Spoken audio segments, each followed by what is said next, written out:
Hello, hello, hello, welcome. Hello, hello, hello. See if this is happening. What's going on here? Oh no, you can hear me now. Okay, good. Hello, hello, hello, welcome. Let's get to the office hours real quickly.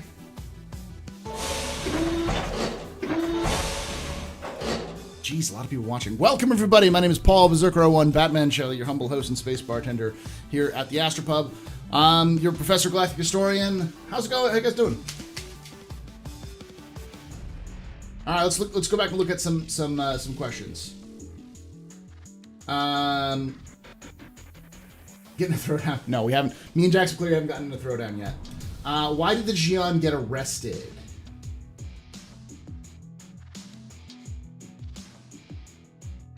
What? I don't get it. The New Babbage Customs pulled down their spacesuit and found 200 pounds of crack. What? Hey, Volpine. Hey, Jaeger.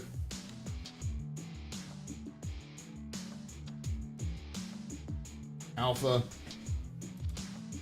Luke, thanks so much for the Twitch Prime sub for 3 months, man. Silky Jock Cop. Welcome, everybody. Welcome.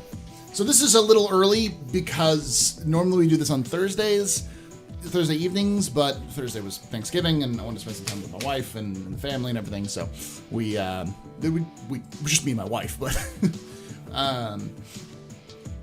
so that's why I'm going a little early today, because I don't have work until Monday. So I'll be doing is we're going this, then we'll move into a stream later, and then we'll be going on to a new podcast run by Sigelian. So sorry about being a little late here. Those of you on YouTube, I wanted to make sure that I was streaming, and I was cutting out as much as the intro as possible, because Twitch takes about 10 minutes for Twitch to send out notifications that you're live. So I usually start up Twitch first, let it go for a few minutes, and then start up YouTube, because that way the video is just simple, straight. So, hey, Grim.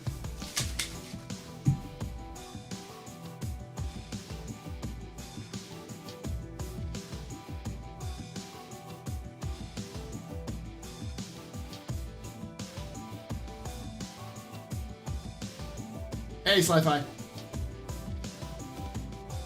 What do you speculate the Perseus is? What for, and what was it equipped with? Well, I know some of the... Well, let's take a look at some of the leaked images, all right? There's one leaked image that was out, which looks legit. Pull it up.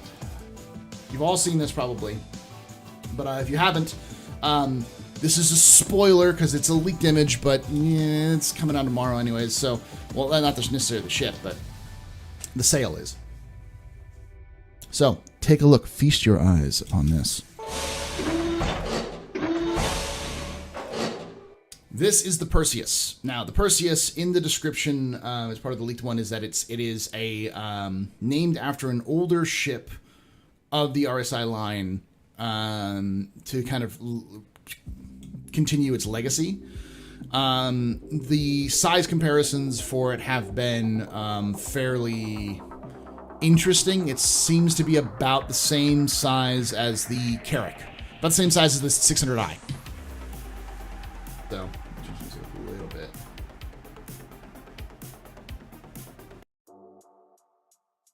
There you go.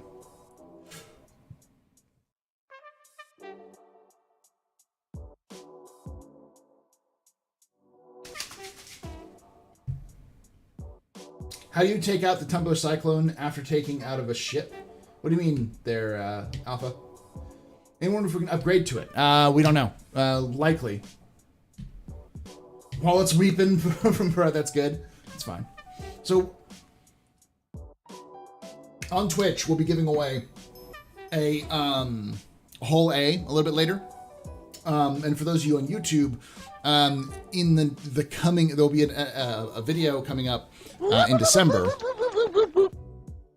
There'll be a video coming up in December that will give away a Nomad. So a Nomad LTI with a game package and everything else like that. So all you gotta be doing is like commenting on that video kind of thing. But for both of y'all, let me do this real quick. Yeah, let me turn off the giveaway for right now.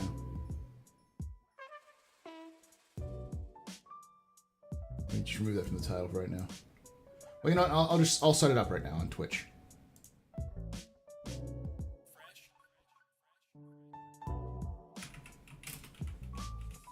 And then 50.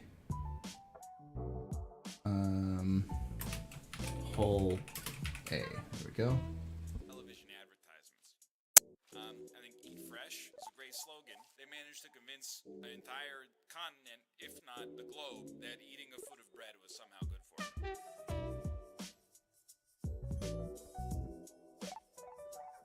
Edit.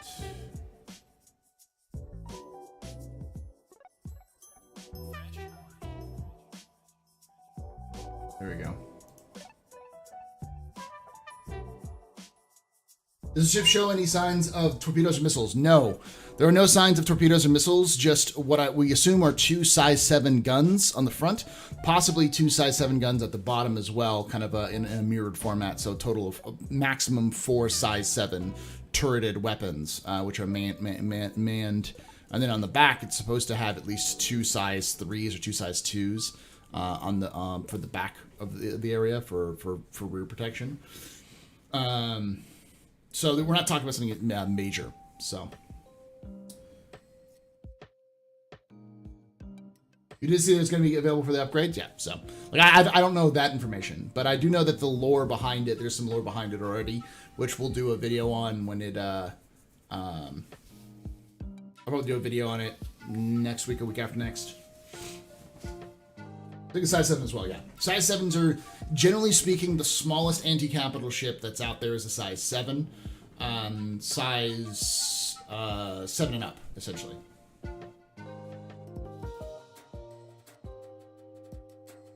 All of the beers were wiped.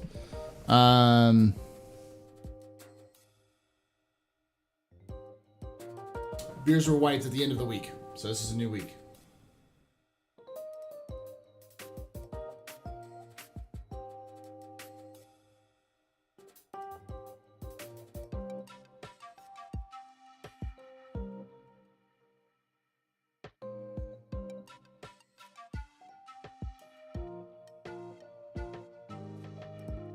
I wiped beers the other week for that. Interesting composition for the hammerheads in terms of usability. Well, it's designed as a gunfighter. So whereas the hammerhead is designed to punch down or to punch to punch like fighters and torpedoes, the Perseus is designed more to punch sideways. It's designed to attack ships like the Hammerhead or the Nautilus or the 600i or the Carrack, those kind of ships. The Hammerhead is not designed, even in lore, it was never designed to be an anti-capital ship fighter, anti-capital ship vessel. There are some cases in lore, rare cases, where flights of hammerheads were able to do maneuvers that were like, these are rare maneuvers they practiced to go up against other capital ships and beat capital ships. They did it against a Vanduul capital ship, but it cost like half of the Hammerhead squadron. So the Perseus is kind of like a Coast Guard cutter. That's the best way of describing it. It's designed to be a patrol vessel that it can kill anything its size or lower, and it can probably stick out a fight with a Idris, but it's not going to last long against Idris. It's designed to be a threat, but to be and mostly to deal with other problems. But it's fairly small. Like I said, it's 600i sized, so that it's deceptively big when you look at it. Like, oh, but why does it only have 2 guns? It's like, because it's tiny, guys. It's very tiny. No, actually not anymore. Tavaran ships, they're probably fairly rare in terms of certain systems, but most Tavaran ships, the Talon and the Prowler, should be available in places like Terra, where Asperia is headquartered. But they're fairly rare, but they wouldn't be limited or restricted.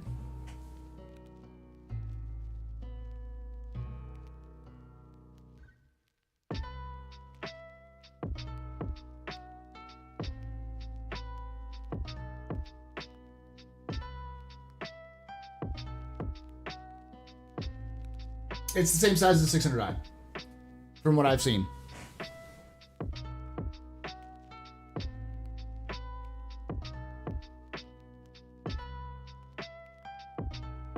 It's not the only image, but it's one of the images. There are lots of little images, but this is probably the best, clearest concept image.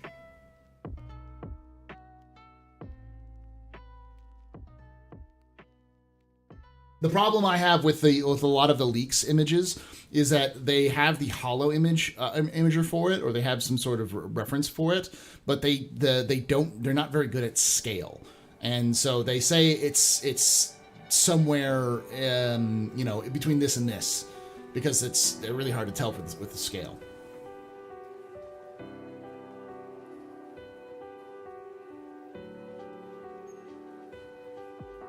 The Smools, I don't know where you're getting this information specifically. That sounds like a lot of speculation, unless you have like the exact reference file for it.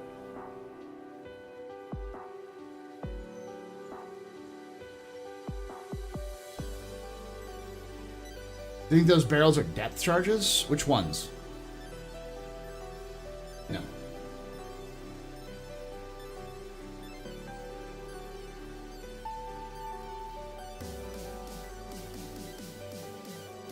Just from this reference image alone, it's around the same size as a hammerhead.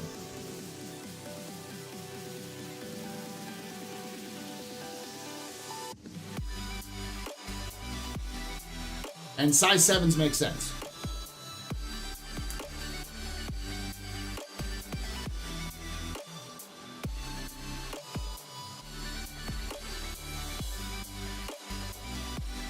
Is that your new giveaway? Yes. We're giving away this picture. So I'll send it to you if you win.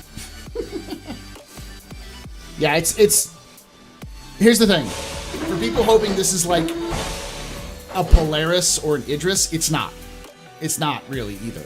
Let me look up the hammerhead size.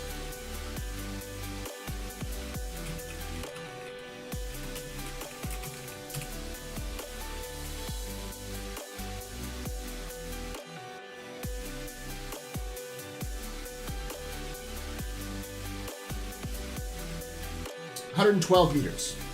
So yeah. Between 112 and 120 then, yeah.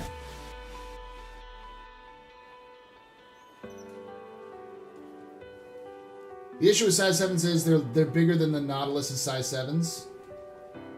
Bigger than the Ares size 7s. We'll see. It's also a concept image, so the scaling could be off. It could also be a special type of size 7, similar to the size 2 special weapons, which are on the Vanguard.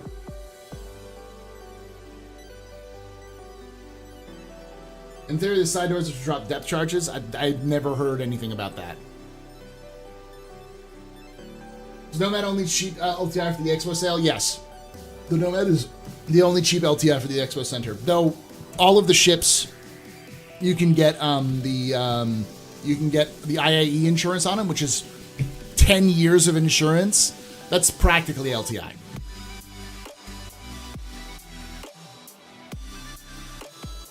I mean, I can pull up more images of it. They're just not sexy images.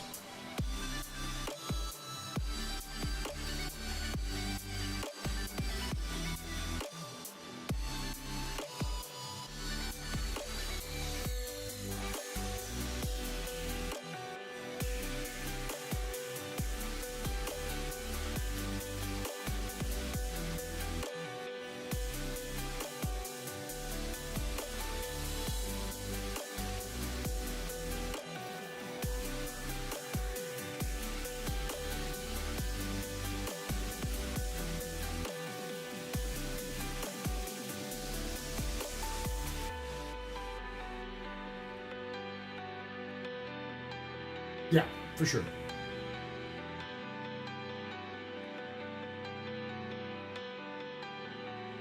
I mean, the hammerhead, which is what this image is cutting through, is about 112 meters. The 600i is 91 meters. So And the Carrack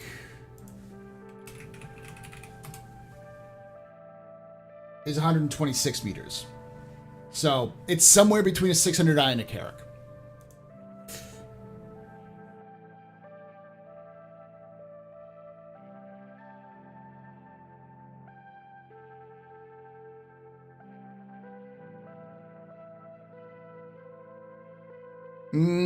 That could be, but those barrels could likely just be debris.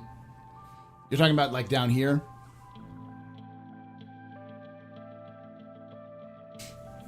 We'll find out more tomorrow.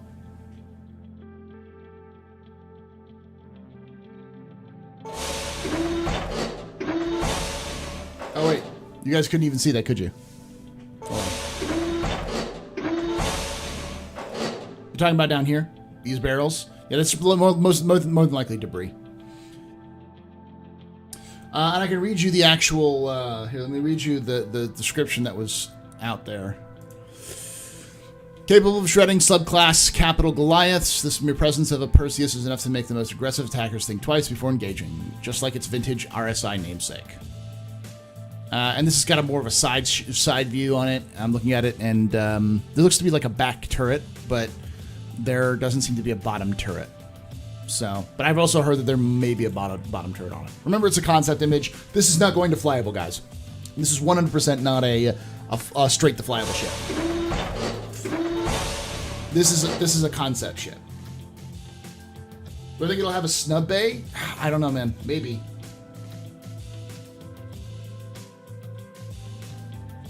It's around Nautilus size, yeah.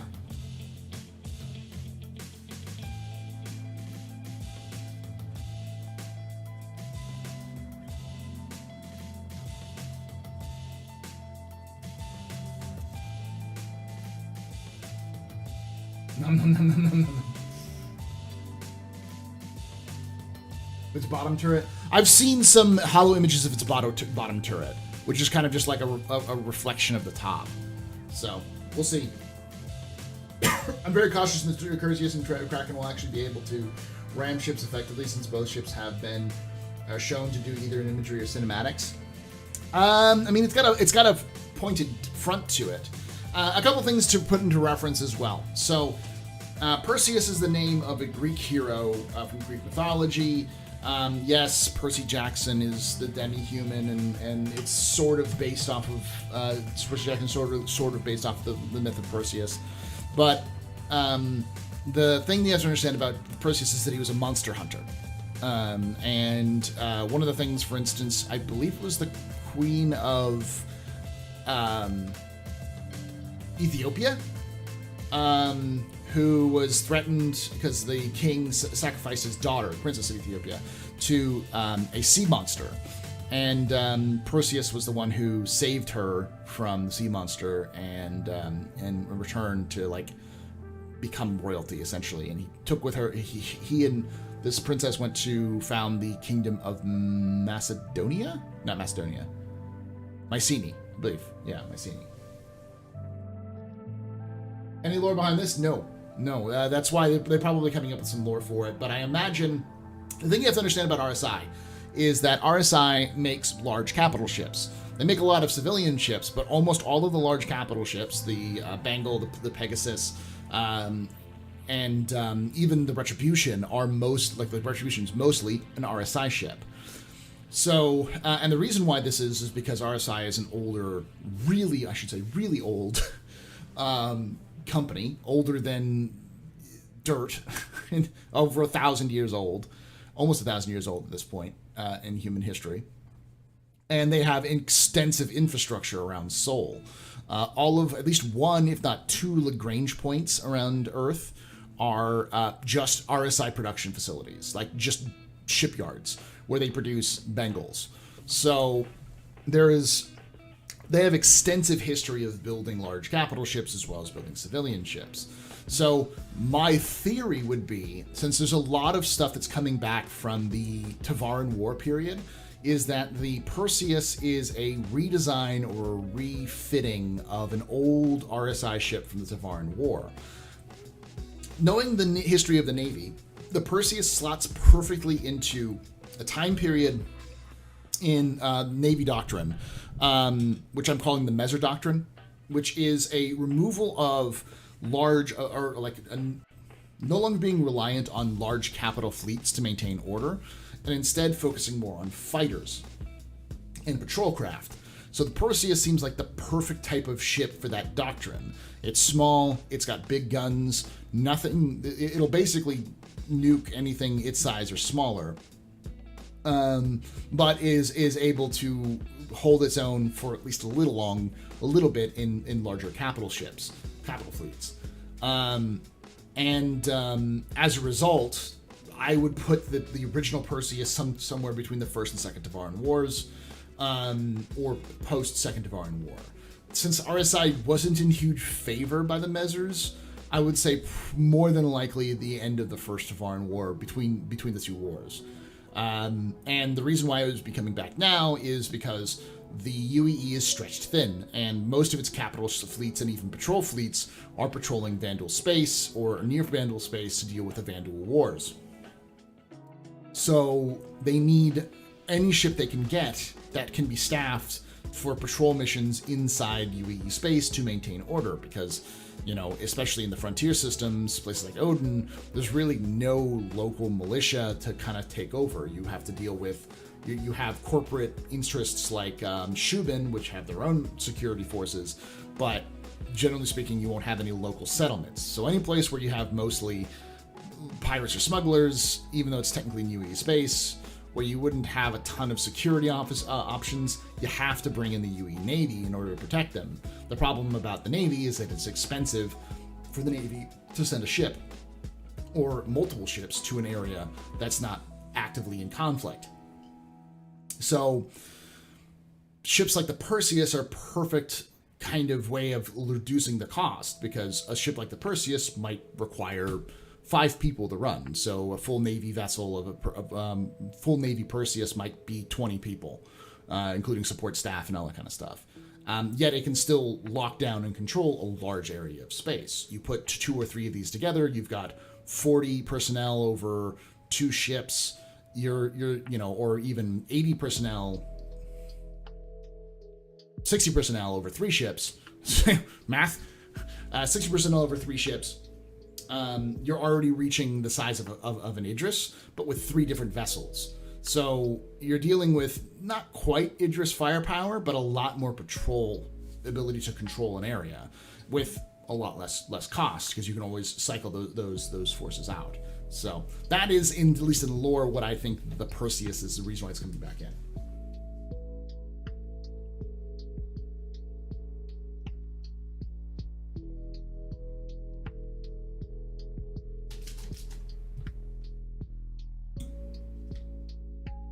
Yeah, I wouldn't see it stock limited, because CIG wants. It seems like CIG has realized that the perfect large multi-crew ships is anywhere between 4 and 10 people. Enough that you have a handful of humans being officers on board a ship, where you can hire NPCs to kind of do a lot of the grunt work.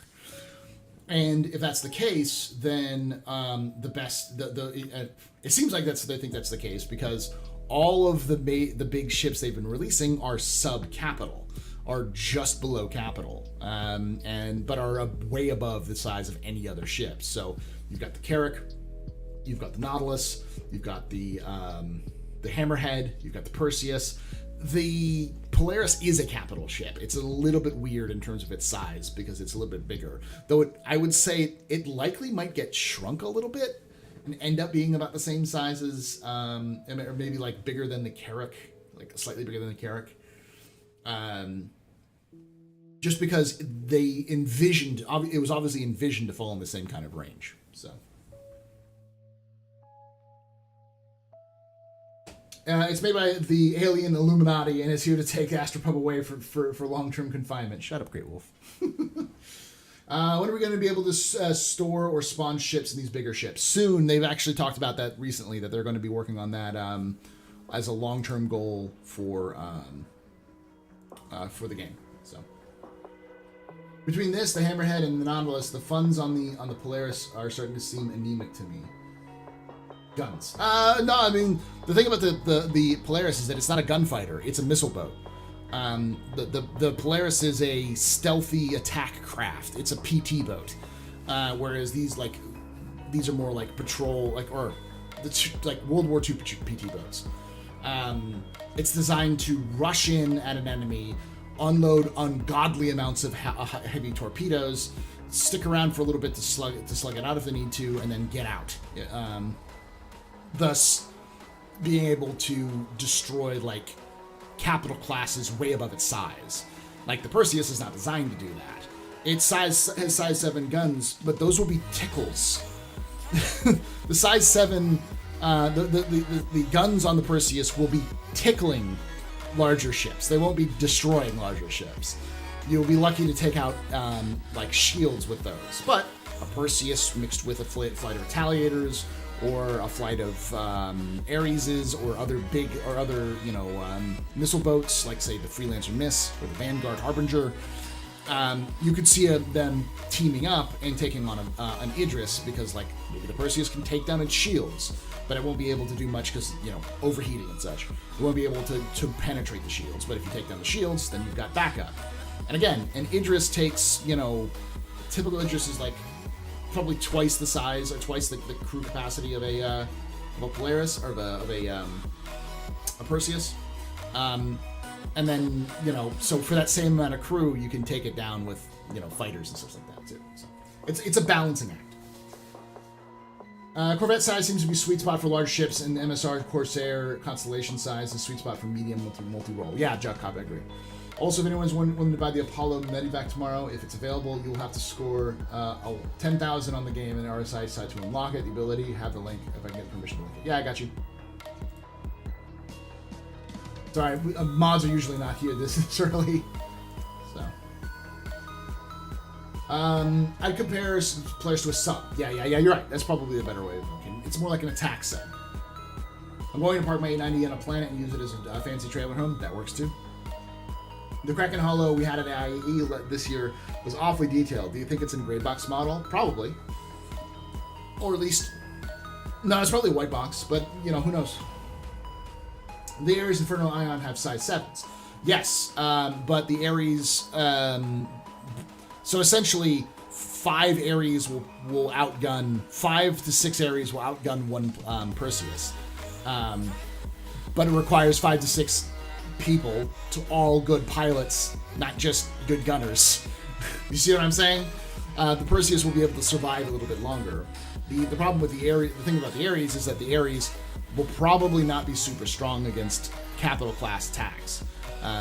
But one Ares gets destroyed by a shot, you still have 7 or 8 more. Whereas with the Perseus, once it goes down, you lose all your weapons. Again, it's a balancing act. Basically, CIG has to make it so that owning a capital ship is not a handicap. Because like currently owning like a Hammerhead is decent, but it's not the beat stick that it should be against other ships. I think they're tweaking it and it'll become better, a little bit better over time. But especially when it comes to things like power management and such. But we'll see.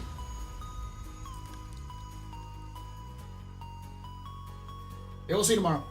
If it's size 8, it's great, but I'm not gonna say size 8s because then people will assume that it has to be size 8s. I think at the reasonable assumption is size 7s, and then wait for it. 100K, not 10K. Okay, 100K. For the Apollo Medivac. Is the RSI Connie series set for a rework to fix many of its issues? No, not that we know of. Likely though, they've talked about the RSI Connie Taurus being up for production next year. So if there was going to be a rework of the Connie, I feel like that would be the base for the rework. How would it fit capital class components if that point if it's smaller? If the Polaris shrinks, then the hangar wouldn't be able to house a Saber shown in concept art. They could definitely shrink the Polaris in a way that you could still keep the hangar bay, but reduce some of the other aspects as well. Reduce the number of missiles it can carry, so some of the weapons. But we'll see. No, we don't. I don't believe that the Perseus is going to be a limited ship. They haven't said specifically because they haven't even announced the Perseus. The Perseus, we know the name of the Perseus. We know what it is because of leaks, so it's not a surprise. Earlier we saw it looked like possibly side-covered gun, like an old sailing vessels on Perseus, like a broadsider. Does it look like that it could have one or two covered up under the panels and sides? Possibly. I'm doubting it right now though, because of the size and everything else like that. Thank you, Phantom, for that subscription for 6 months, my man. Hey, Martin Miggs, how you doing, buddy? Happy day 8 after Thanksgiving. Yeah. Can someone explain the difference between torpedoes and missiles in Star Citizen? So yeah, torpedoes are slow-moving, high-yield warheads, whereas missiles are fast-moving, low-yield warheads. So a missile is somewhat self-guided, a torpedo is somewhat self-guided, has is much longer range, has its own fuel sources, has maneuvering thrusters, and while some missiles have those as well, they're not nearly as accurate. So you can think of a torpedo as being like a mini ship. You're firing a mini ship at it, but it's not going to go nearly as fast. It's designed to smash into capital ships or hitting ground targets as like a guided missile, whereas the missiles in Star Citizen are more like missiles on aircraft today, or so it's like the difference between a cruise missile and an air-to-ground missile. It's essentially the difference. A torpedo is more like a cruise missile or an ICBM.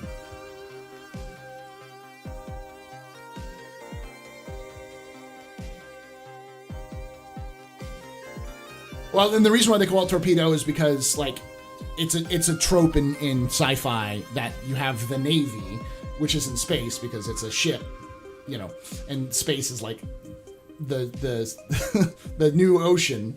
So instead of calling it like a missile, they call it a torpedo. It's been around. It's trope since Star Trek had it, Star Wars had it. I think even Battlestar Galactica had them. But you still want to have missiles because, especially if you're doing the like space plane kind of aspect with like dogfighting and space fighters, you need to have missiles. So the answer is that they're the same. It's just a missile is different from a torpedo in its guidance and its range. Matter of scale, yeah. There are antimatter torpedoes that exist, or antimatter bombs that exist. And they're huge and they're massively dangerous, but we don't know quite the scale or usability of them. Had missiles in them? Yeah. But like the original Star Trek and Star Trek Next Generation, they used photon torpedoes, Everything's okay. This is not the Kilrathi Skipper torpedoes. Do you think they're close to seeing the Polaris in game? No, I don't think so. I think the Polaris is probably not going to come out for another year or two. I think it's still in concept. I think they've got other things they got to worry about for larger ships. Though I wouldn't be surprised if it's the next larger ship, if it comes out in this time next year. Because they seem to have like one or two teams who deal with the large ships. And the next ship they were supposed to do after the Carrack was the Hercules, and that's what they're working on right now. Well, it was supposed to be the Band Merchantman, and then it seems to be the Hercules. So I think we'll see the Hercules come out soon, because there's a lot of evidence to say it's going to come out. And then maybe the Polaris after that, or maybe the Perseus after that. So we'll see.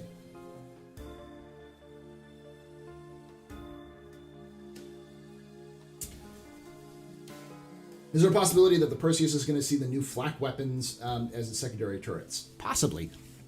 Because those secondary turrets are supposedly anti-missiles and anti-torpedo. Funny Star Wars story, I was reading about the making of the TIE Fighter game by LucasArts. TIE Fighter game by LucasArts. Apparently they just had finished the box art and text, and George Lucas walked by and read it. And since there was, they were the first to refer to the Imperial Navy, George Lucas said, they don't call it a Navy, and then walked off, but they kept it. I have a controversial take, which is I think Dave Filoni has done more for Star Wars than George Lucas ever did. George Lucas invented it, but I think Dave Filoni has perfected the art of telling Star Wars stories. And the key is that Dave Filoni is a much bigger collaborator than Lucas ever was.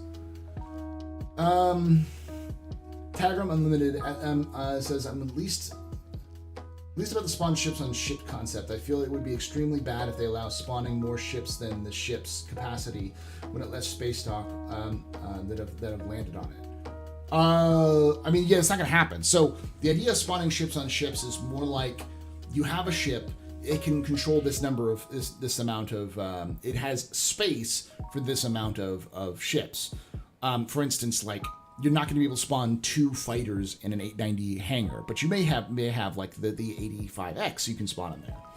But if you pull the 85X backwards and then into the court area, you can park another ship in there, and then when that ship is docked, it will store both of those ships in the hangar. It's as it fits.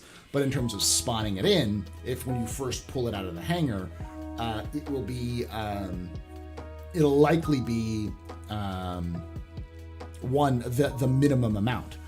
So the reason why people want spawning in things right now, I think is mostly so that they can have their Carrack with the Ursa and the Pisces in there already, because then all they got to do is just take off. They don't have to then take off and go get a Pisces, then go land it in their hangar and all that kind of stuff. Go to some place where they can spawn the rover, and then we'll drive it up the ramp, because that's like a 30-minute endeavor, which shouldn't be happening. But then once you've done that, as long as the ship doesn't explode, it should stay on there forever. Based off of even today, like how spawning stuff works in game. So. Do you think we're close to? Is there a possibility that the Perseus is using the new flak? Okay, I believe the Polaris was designed for the sub-hunter gameplay. Yes, it's designed to sit outside the ranges of small capitals and subcaps and torque them out of the sky like a U-boat. Yes, it's also designed to attack larger capital ships in gun runs or in more blitz runs and then run away. It's not designed to stick around and fight. That's why it has a capital class radar. I agree. How do you envision scanning will work? Will we be able to see what's on a planet before landing, like weather, oxygen? I have this vain hope that will never happen, which is I imagine that the way that scanning will work is you hit out an active sonar beacon, and it'll show you locations, and then you focus your radar into a specific location like you do now. So like in long-range radar, you do an active sonar beacon, and then like the shape of a planet will show up. And you go, okay, there's the planet. Let me focus the beam on the planet and do another focused scan. Beam out, comes back. Then you have a bunch of data. So in my mind, that data is then the raw data, like oxygen, carbon, nitrogen, carbon dioxide, water, like all the concentrates of like the atmosphere is this, so you can just look through the atmosphere and be like, oh, it's breathable. I don't want it to come back and be like, it's habitable, because that seems lame for science gameplay. You should have to know if it's habitable or not based off of the readings, but maybe. Do you think the Endeavor hangar will have a fleet manager console to store a ship in? I don't think you can store a ship the way that we can right now. I think the idea of having a ship that you can like store in and pull back out. Nagita, thank you so much for that subs to Great Wolf, Hurricane Turtle, Soulfree, Saltpeter, Red Orf. Welcome. Thanks so much for the subs. There we go.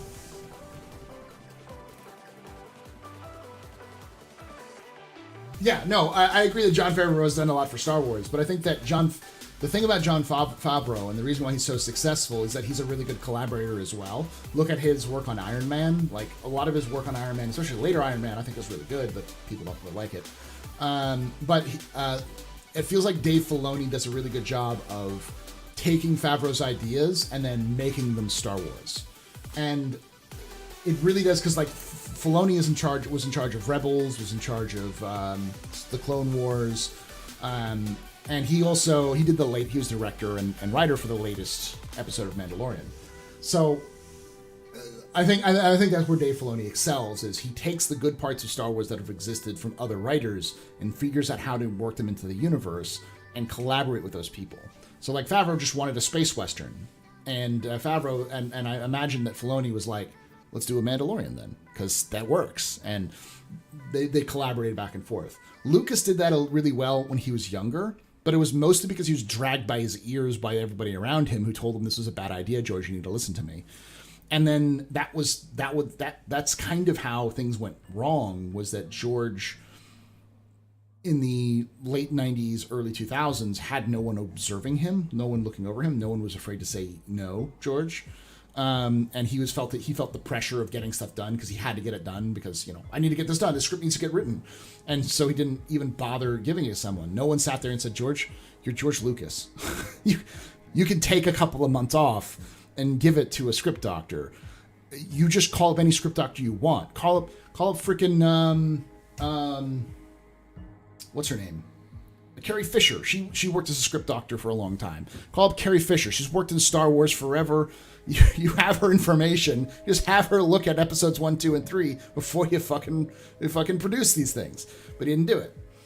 Whereas I feel like Filoni is much better at that kind of harness the power of other people other than himself. So that's just my thought. It's completely tangential to the Star Citizen discussion, but is there a possibility that Perseus is using? Okay, I just keep doing that. If you have an educated guess on what the side doors on the Perseus are used for, I don't know. Tractor beams is a good guess. They could be boarding tubes or docking tubes. It could just be aesthetics. They could be weapons. It's really hard to tell because of everything that's going on.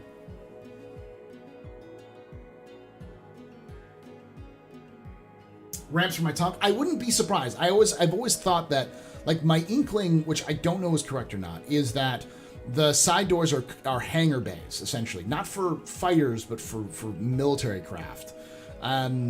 Because I don't think this is big enough to really have fighters, but it's going to be like, I would imagine a big central container, which is just cargo bay and living quarters. So this kind of works as both a patrol vessel and as an assault craft. So it's designed to get close to ships, disable them, and then use its onboard Marines to board the opposing sides. Or go to a planet, drop down, drop off a tank, so that way you don't have to call in a heavy lift vehicle. This thing can basically patrol the frontier on its own. Which again falls in line with the naval doctrine of between the First and Second Tevarin War, which was smaller patrol vessels and fighter craft, and smaller patrol vessels that can support fighter craft. The idea of having a ship that can patrol, have a contingent of Marines, and heavy armor support that it can drop right onto any location you want to at any given time is kind of really awesome and flexible for military purposes. And in gameplay, it just means that you have a large cargo bay. So.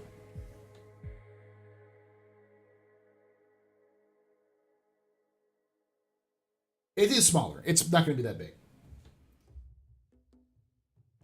Question: I think the new SI ship will be used in solo and NPC crew. I feel like you could. So here's my reality. The reality I think that you're more likely going to have than solo a ship.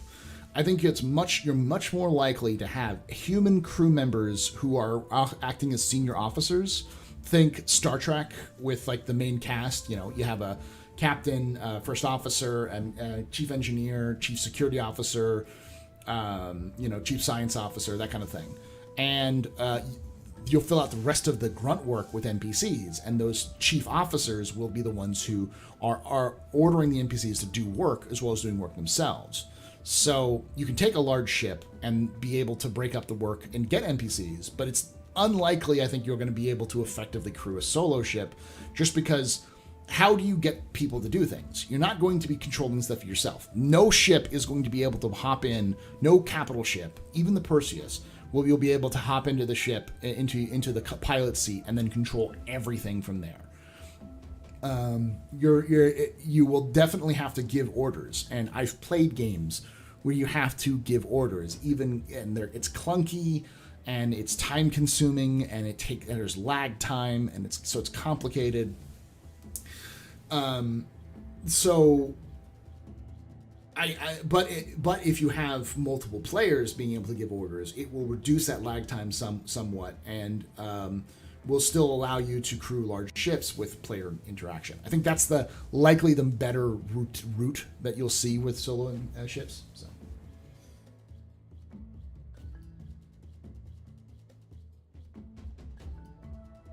Sounds funny. How so? Yeah, let me listen to myself. Sounds funny. How so?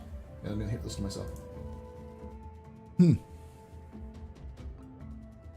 I can turn up my volume a little bit more. Is that good? I can turn up my volume a little bit more. Is that good? I mean, if I move my mouth away from the mic, it sounds more echoey because it's not talking to the mic, but I'll do my best to try to stay as still as possible. Definitely cruise missile, yeah.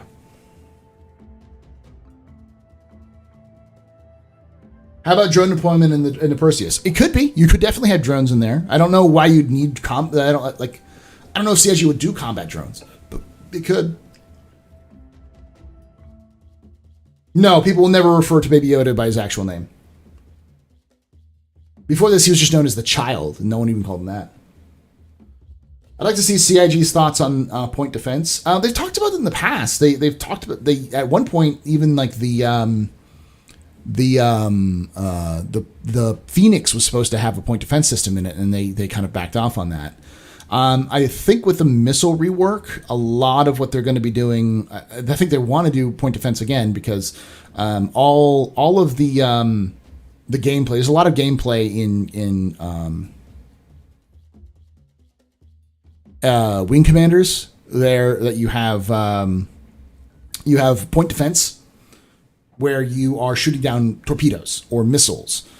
That's really a big part of the gameplay itself. Oh shit. At one point, we had 114 people watching on Twitch and 114 people watching on YouTube. Perfect balance. Any news of the Perseus? It's likely going to be available for purchase and for upgrade starting tomorrow, which is RSI Day. Today's Origin Day at the IAE. How do you feel about the Origin as a manufacturer, and what ship is theirs is your favorite? The 315P is my favorite. But I feel like Origin is a uniquely Star Citizen brand. I think there's no other game in this kind of style which would have a brand of weapons or ships or any kind of thing, which is basically like, this is the luxury brand. Because, like, what does that mean? What the fuck does that mean in a video game? But it makes sense in the kind of universe that CIG is trying to create. You know, the 890 is designed as a luxury yacht. It does have more the capabilities. You can do other things with it. But its main job is just to be fucking fancy. And that's fine, you know, because it's in a universe like Star Citizen that might have some availability, like, you know, maybe you can do VIP missions in the future. But generally speaking, it's really designed to have a giant e-penis. That's what it is. And like, as in terms of a company, I'm a big fan of their lore, which is they were founded in Germany, making starship engines for RSI and specifically yacht engines. They were one of the first companies to leave Earth in the massive exodus towards Terra. They took a lot of flack because they moved from Frankfurt, Germany, to New Austin, Terra, and they basically own New Austin right now. So the city of New Austin, which is on Terra, is called Origin Town because that's where everyone is. So being an Austinite in real life, I respect the Origin brand. Happy late Turkey Day. Thank you, Lucky Charms. Question: do you think the concierge will have early access to the Perseus before it goes on sale? I mean, they've done that in the past. Maybe. They might have I don't think it's going to be quantity limited, though. I like that they have started putting lights switches on ships. Yeah. I.e. MSR. But it's a little weird you have to have an Amazon Echo installed yet. I feel like once they get a little bit more of the UI in, I feel like there's going to be an app on your mobiGlas you can set for things, and or hotkeys to activate those. And if they can do that, so there's a hotkey for turning on lights and ships, people will 100% voice attack that. You know, lights, ship, lights. You know, computer lights. You know. The issue is more like, how do you do that in a way that makes sense for permissions? It's a programming issue more than it is an immersion issue.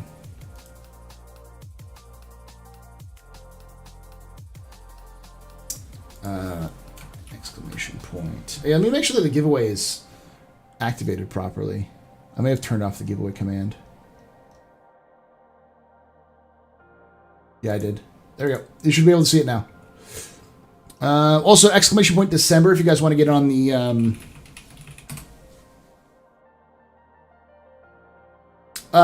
yeah, it's even later than we're not doing a podcast this week. There's no Captain's Table this week. But I decided to go a little early because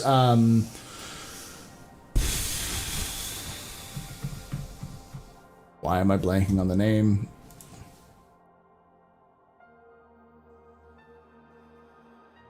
Sigelian.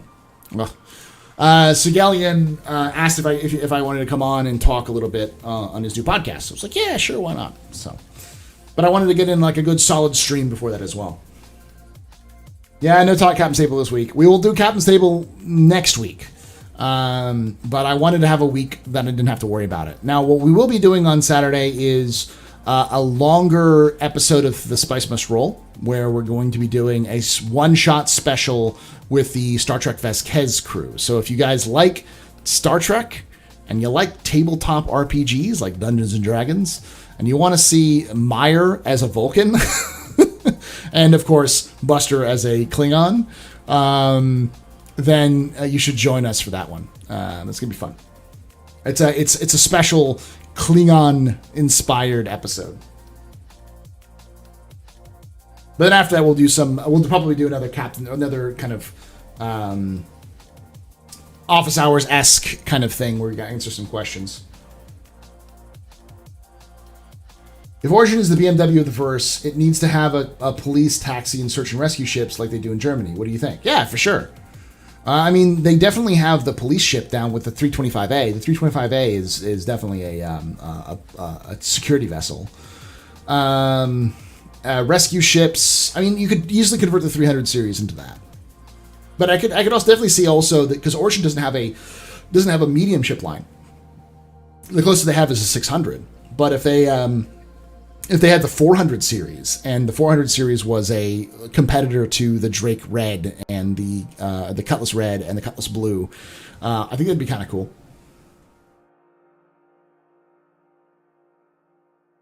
It would be a shock if she was the Ferengi.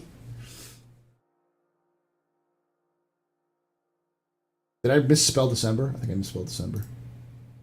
No, that's right. Is December not working? Oh shit, I turned it off. I don't know why I turned it off. It should be able to right now. Round of beers for everybody. But again, thank you again for that those subs and everything. Fuck yeah.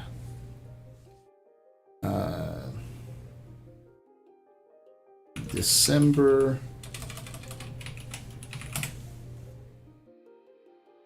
Okay.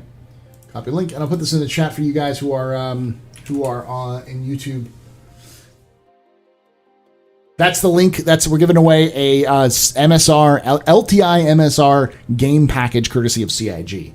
So make sure you guys are getting involved in that. I'll make sure to mark this as a paid products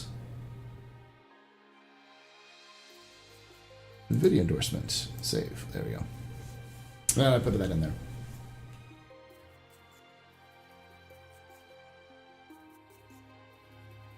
I just put the link in there already for you, Grim. It's right there.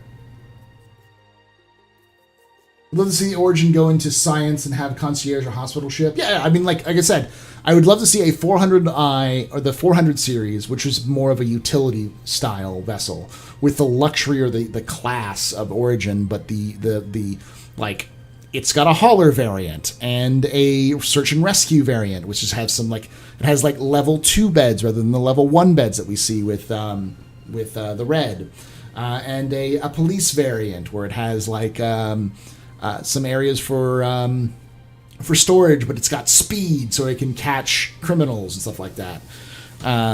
So it's kind of like the BMW like trucks that exist. So you've got the hauling, the police, and the like I said, like a competitor to the Cutlass.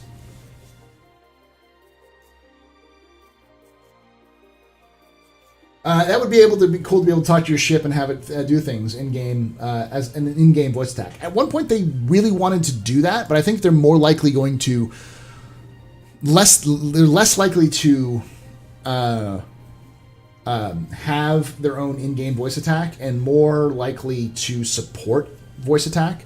I wouldn't be surprised if CIG worked out a deal with voice attack where every copy of Star Citizen comes with a paid copy of voice attack installed as well, where you just have to hit a button and it'll kind of use voice attack's software in the installed or something like that. It's at one point that's what they were talking about, instead of like building their own voice modulation software and that kind of stuff.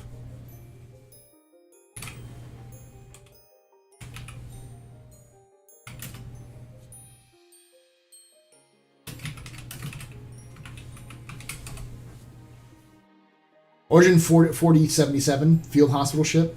No, you can. More beers. There we go.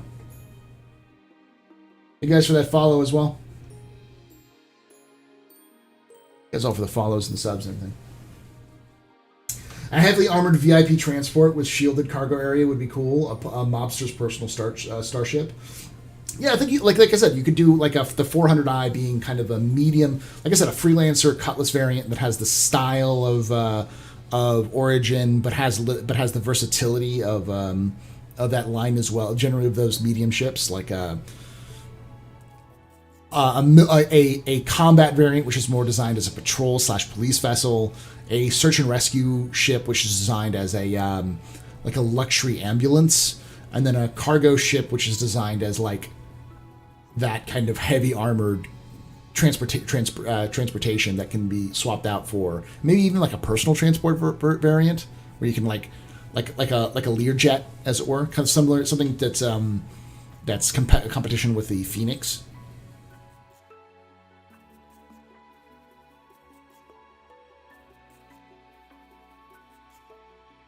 Yeah, you could do like the search and rescue ship also be like a science vessel.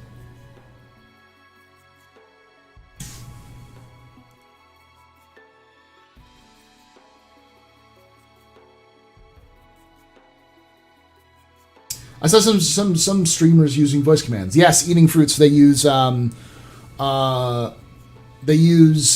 attack. I want Star Citizen to have its own voice commands because I want to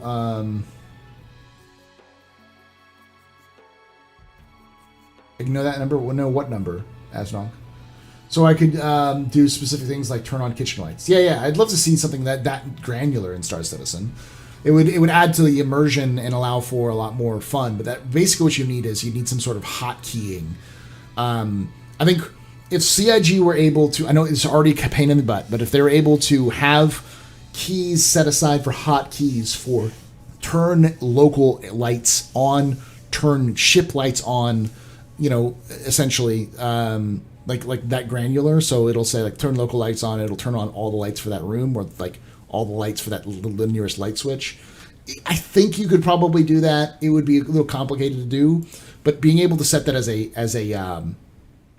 hotkey means that you can then use voice attack to press that hotkey, so you wouldn't have to worry about it. Or you could set it a hotkey on your like Stream Deck or something like that. That style. Any idea of the food cups and knickknacks that come for ships, 600, 800 karat essentially, will be usable or removed at some point? I feel like they're probably going to be removed. I feel like the props are nice, but unless they're usable, I feel like they're just set dressing, which won't really work if there are other things, especially if players want to be able to decorate their ships or control their ships. I think a lot of those props will be either made usable and changed or removed. And but that's such a low priority thing. No, that's like a beta level thing. They have to make sure that those like storage areas work first, being able to like store food in a ship, and then also have to figure out like what science gameplay is, and so it's like the Carrick medical suite. It's like this, it's just a room right now. It's wasted space, but I feel like eventually there'll be some sort of addition for that. Yeah, there is the shielded hull in the Phoenix.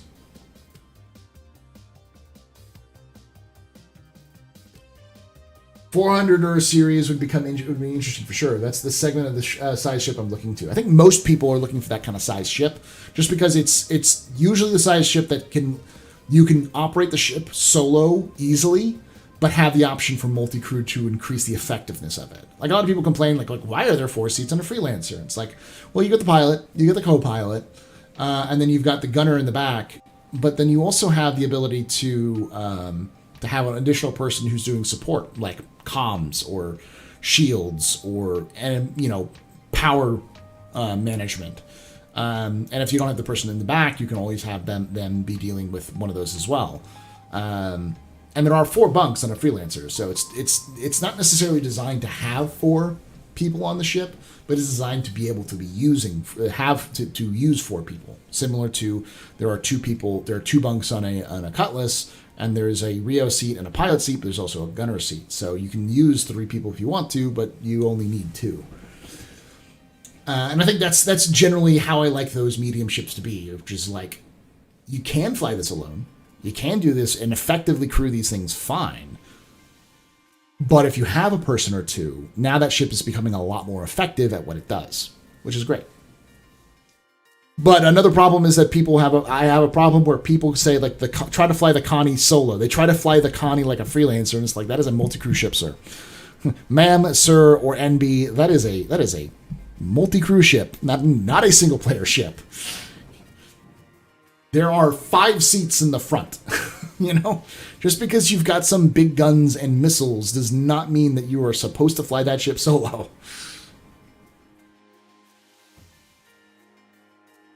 I played a game where you could find books in it where the classics like Moby Dick. Would you love to see about? Yeah, I'd love to see something like that from Project Gutenberg. Yeah, DayZ did that. Yeah, that's DayZ. Yeah, pilot, co-pilot, then got a guy ordering you a pizza after. Yeah, exactly, man. You got to get hungry afterwards. Pizza confirmed, by the way, guys. Let me pull up the CIG's Thanksgiving tweet.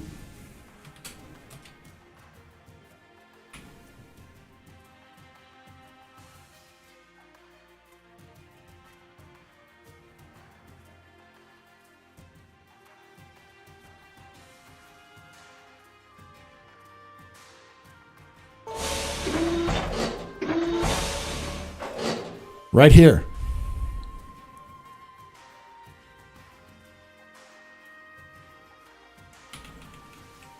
Enhance. Enhance.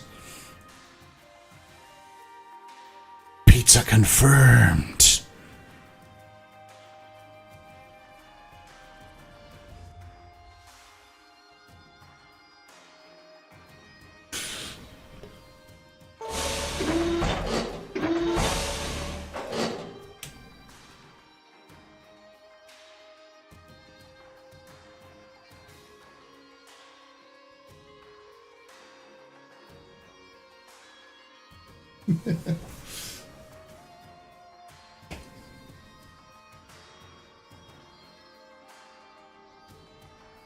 What first got you into Star Citizen, and what's the most dream achieving in game when it's finally released? All right, so Star Citizen, I originally got into it because I'd always had a vision of doing a game, like playing a game like Star Citizen since the early 2000s. This is gonna really make me sound young, which is weird to say in, in video gaming, but I really got into console gaming in the early 2000s, and when Halo came out and I bought an Xbox, I got really into the Halo universe, reading the books, the novel, like getting into like the extended lore a little bit more. And one of the things I realized by listening to the lore and or reading the lore, like knowing about the Keys maneuver and stuff like that, it made me go, you know what? I'd really love to see like a universe like this where you can fly the ships and then compared it to things like the universes of Star Wars and Star Trek and stuff like that. It's like I'd love to see that in an MMO, because around that same time is when I got into WoW, and I was like, yeah, you could combine these two. And I promised myself that by the time I was 25, I don't remember why I said 25, if this game had not come out yet, I would try to make it myself. I'd just learn to code and do it myself, just for fun, just see if I could get it done, as a nice challenge. So I came up when I was 25. I started finding friends and people who knew how to code. I'm like, hey, you want to try to do this? And I'm like, yeah, sure, let's have some fun. Let's try it out. And so I started writing up design documents. And when I was talking to one of my friends, I pitched him the idea, and he said, so Star Citizen. I'm like, what?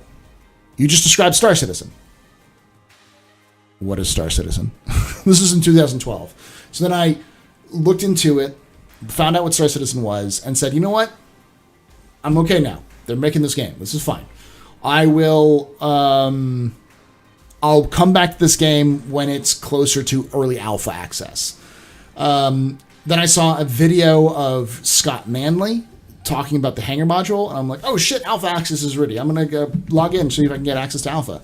And I was dumb, and I didn't realize that all of the ships came with alpha, all of the packages came with alpha. So I was looking for ones that specifically said alpha access, and one of them that said alpha access was the cheapest one was the 315p.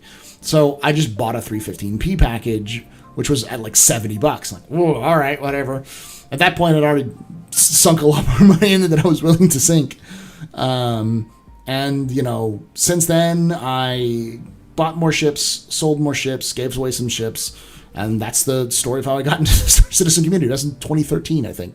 2013. So, in terms of pie in the sky ideas, I've always for those of you who are new, since we've got a lot of new people, especially on YouTube, who don't know who I am, I'd love to set up a bar, take a ship, turn it into a bar, and actually serve drinks to people who come by to the bar to grab a drink before they go out in exploration. Kind of be a kind of neutral ground for people who are looking for a place to either negotiate and talk, or just a place to kind of grab some food, grab some to drink, grab a beer, and just hang out in game for a bit while they're waiting for the things. A player-owned bar. It's always the idea that I had. And it's closer than you think. I've actually done it a couple of times in a 600i. It's just hard to convince people to go into your ship. No, I'm not basically Chris Roberts. Chris Roberts is Chris Roberts. Yeah, essentially. I kind of want to run on Mos Eisley Cantina. Sounds like the best target for a troll, though. I mean, possibly. You just need to have a good security team.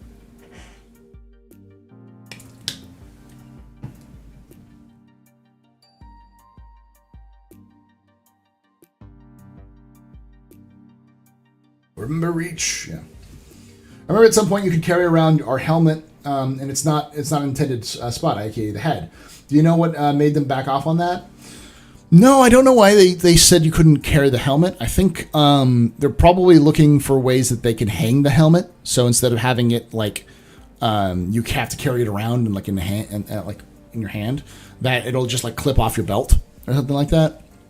I'm imagining there's some clipping issues or some other issues having to do with manipulating things like the same reasons why there are it took a while for them to redo grenade stuff. It's only an aesthetic choice rather than an actual physical reality, like something that needs to get done, because right now you can just take your helmet off and it just magically disappears. It doesn't really matter. It could magically just be clipped onto your belt and it just kind of stick to your belt if you wanted it to. But I also imagine that a lot of that stuff will not get fleshed out until they have persistence, so iCache.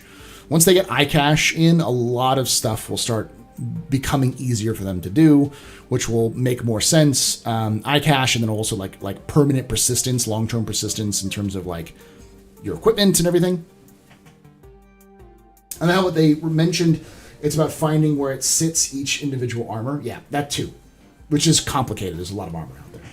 And each body type, because each armor fits a different male and female models are different in terms of where they sit, where things sit. So you'd have to remodel all that as well. Yeah, I'd imagine they would hang off our backpacks when we're not wearing them, or you would store them in a locker when you're not wearing it, because if you don't need it, it's heavy, and weight, it will be a thing, which will reduce your stamina and stuff like that. Gotta get that BMM and have multiple bars. Yeah, maybe. Right now, the plan is to take like a 600i and turn it into a bar.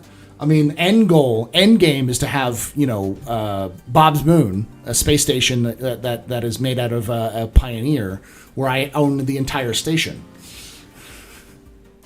That'd be the name of it, too. It wouldn't be called the Astropub. The Astropub would be on Bob's Moon, but Bob's Moon is the name of the station.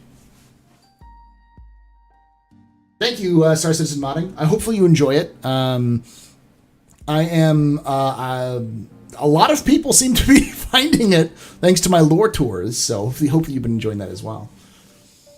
Get a Kraken privateer for your pub location. I'll volunteer to security duty, sir. I mean, yeah, like that's the plan would be to do something like that long term, or like have an actual bar and a physical location, like in a settlement somewhere, like a player settlement somewhere. Works like that. Pioneer or privateer? I mean, I meant to say privateer, not pioneer. The Kraken pioneer, because the privateer, because the pioneer is the one that builds bases. It doesn't build stations.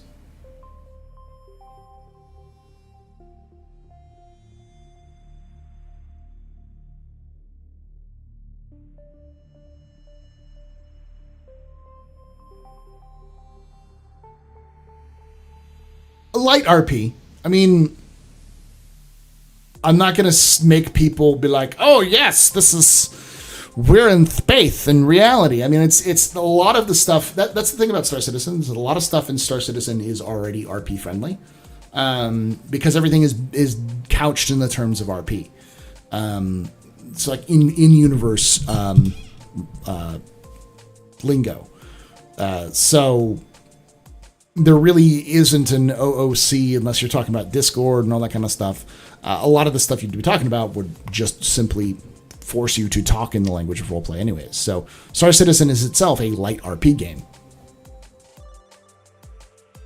Final Fantasy Flight Games announced the CR90 model. I was looking at images of it and see how it looked compared to the other company's toy models, and saw the image of the Idris, and then read more about it. Saw that it was zoomed in EVE Online, and I was hooked. Oh, nice.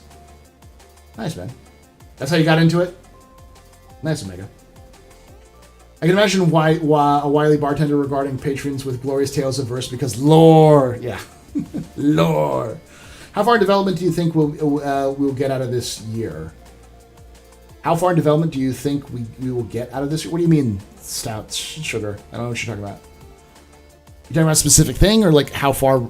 I mean, we know where we're going to be at the end of 3.12, according to CIG right now, which is the smelting will be in game, or like refining will be in game, and the new reputation system will be in game, as well as the Idris will be not spawnable, but it will spawn in game so you can fight them. So I wouldn't be surprised if the Idris mission comes back online too, the one that was removed a long time ago.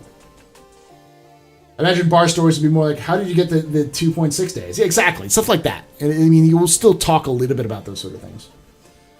Am I a mixologist in your 9-to-5 job? No, my 9-to-5 job is actually a teacher. I'm a history teacher.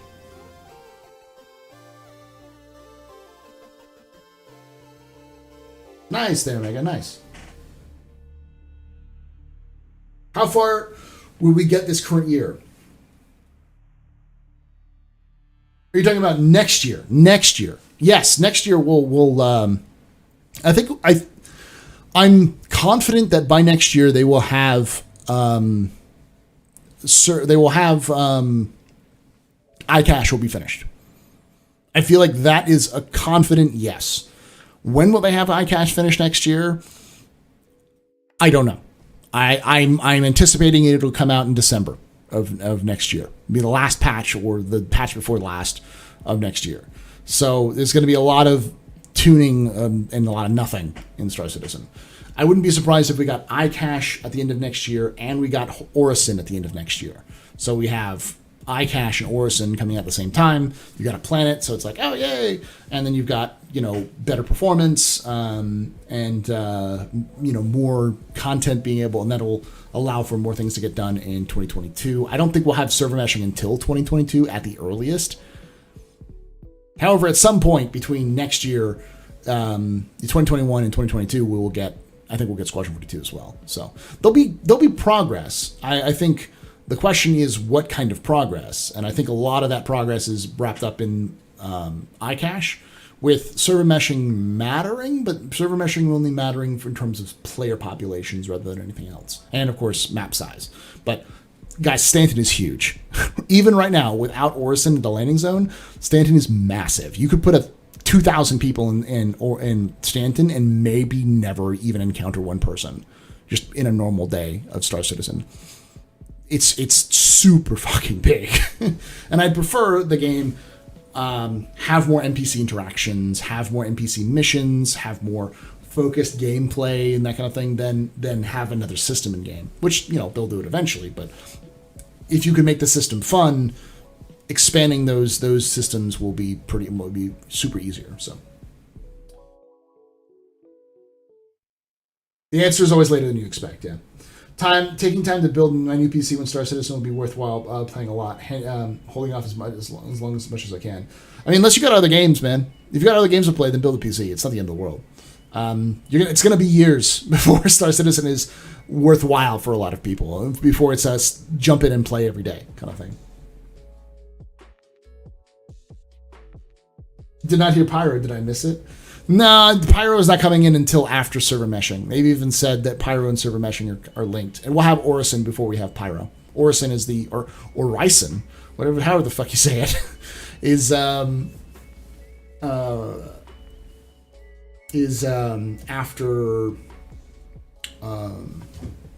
is going to happen before Pyro comes in. The system is big with planets, needs much more locations and many more cities. It doesn't need more cities. Star Citizen, Stanton doesn't need more cities. It just needs more NPCs. And most systems won't even have cities. Most systems will have one landing zone. Stanton is unique that every planet has a landing zone. Like Pyro has one landing zone. It's Ruin Station. That's it. And then you've got like the only other places that have as many landing zones as Stanton does is like Terra and Sol. And then you have Sol, which has like 4 landing zones in one planet. Or Earth, I should say. Question: Star Citizen has to be 90% PvE for the fun, or else it'll feel empty. What do you think? It's not just 90% PvE for the fun; it's also 90% PvE for the economy. Most of the game will be PvE. It's not necessarily just for the fun, but it's also for the immersion. It's for training purposes, because you have to have you have to have people or things that you can train on if you're a player to deal with players. And it's a balancing act, but they can once they've figured out a lot of the bugs in the back end to increase server ticks and iron out issues with the AI. AIs are easy to make to be super broken because they can do that. But the trick is to make AIs is to balance them between super broken and like snipe you from a kilometer away with an AK-47. Thank you, Arma 2. or make it so that like they're super derpy where they can't even do anything. So that's a balancing act. And right now the problem is we don't know, like CIG doesn't know what are derps because of server issues and what are derps because of AI.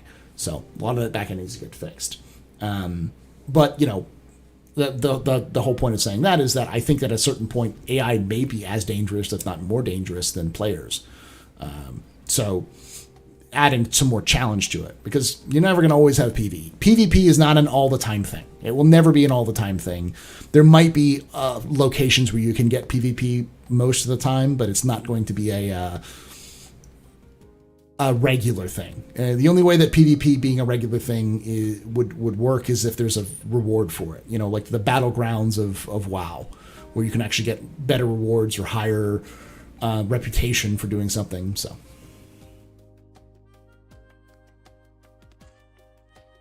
having answered this, do you think the Perseus is around 130 to 145 meters in length? No, I think it tops out at probably about 125, 130.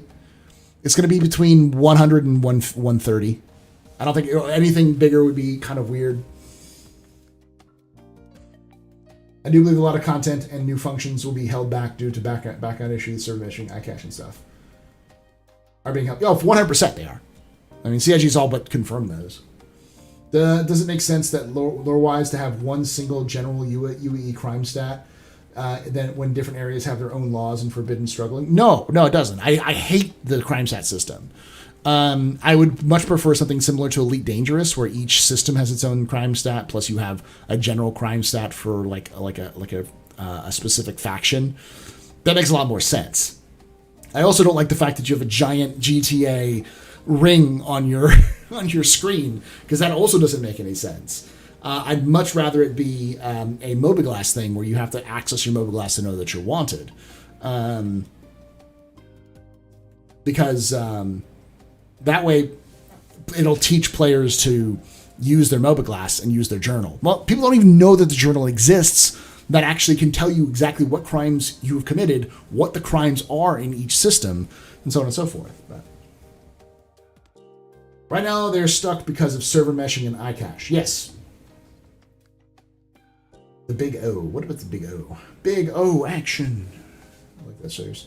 I think a second system will allow... Orison. Yeah. I think that's what you're talking about. I think the second system will allow them to flesh out gameplay further. But after that, I'd prefer concentrate on gameplay loops. Nah, I don't think so. I'd prefer gameplay loops before systems. I think that's also more likely that you'll have gameplay loops before systems. Because if you can get the gameplay loops down in one system, it's just a matter of expanding that.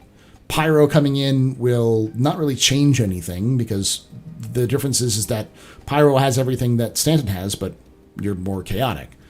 There's not a lot of reason to do a system before the gameplay is available, because and the way that the way everything seems to be working out anyways is that iCache is needed for the gameplay more than server meshing is. Server meshing is sort of needed, but CIG's even said things like salvage is more required for iCache, is more iCache required than server meshing required. So, and I say this a lot, and for those of you guys who are newer who don't know about this thing that I constantly harp on Captain's Table, is CIG does not implement monoliths. They implement Lego blocks. Are iterative. You don't have a big thing that you just like, this is iCache, it's done. Like, iCache is a dozen, if not 100 different systems working in concert together and then linked to every other system in the game. So they have to get one part done, then they have to get another part done, then they have to link those together, make sure they're communicating right, then they have to get, and I think they've even said that like they've got iCache, the system, done and working. It's now a matter of linking everything into the game systems and making sure all of those systems function. Similar to server meshing, they have to like make sure that all the other systems can communicate with server meshing properly, which is why they each and some groups can get that done faster. Like Planet Tech is probably already done because they're so far ahead of everybody else. Whereas somebody like ship design might be a little bit slower because they still have to do a bunch of stuff in terms of physicalized components and the piping systems to work properly. There's a lot of other things that have to get done with ships, for instance. So that might be not a huge priority for them, if that makes sense. So I know we were waiting for the game to release, but what's the one thing, if anything, you think is a horrible idea and you wish they'd scrap before release? The inventory system that they originally envisioned, where you could like kick open a box and pull stuff directly out of the box. That's a stupid idea. Simple Tetris inventory system where you just drag and drop onto little boxes on your character, and you can just like go up to a box and click a little button, and then you get an inventory screen, and then you can just drag and drop. Yeah, it's not immersive, but it fucking works. And it's immersive enough that you can have someone do an animation while it's going on, and so they're vulnerable to attack while that's happening. Which adds a little bit more of that immersion and that realism or the authenticity of like inventory management in real life is complicated. So I don't think permadeath is a bad idea. I think permadeath is fine. I think that a lot of people are blowing permadeath. Death of a Spaceman is just because you get shot doesn't mean you're dead. You're only mostly dead, not totally dead, kind of thing. The CIGs even showed that they're, especially when it comes to this kind of stuff, they're much more likely to err on the side of caution. So the first implementation of permadeath will be before the game is live, and they'll still have resets and everything available. And that kind of life system, the Death of a Spaceman kind of thing, will 100% be more forgiving than you think.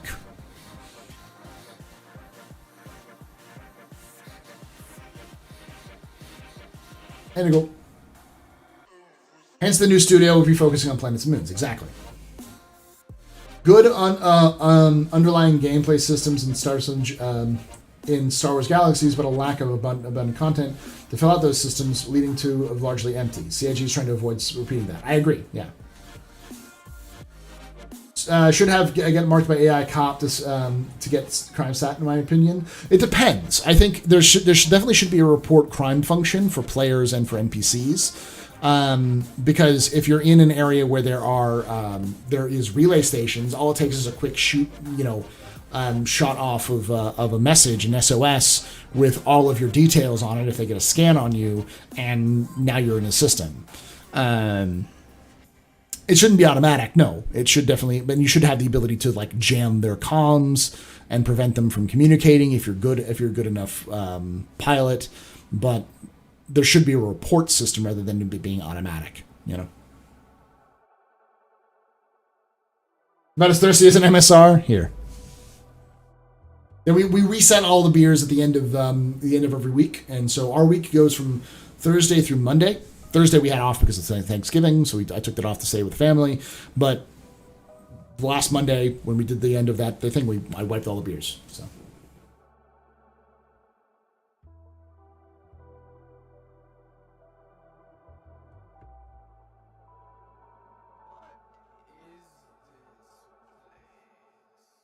I want to sweat on a mission. Yeah, no, there should be some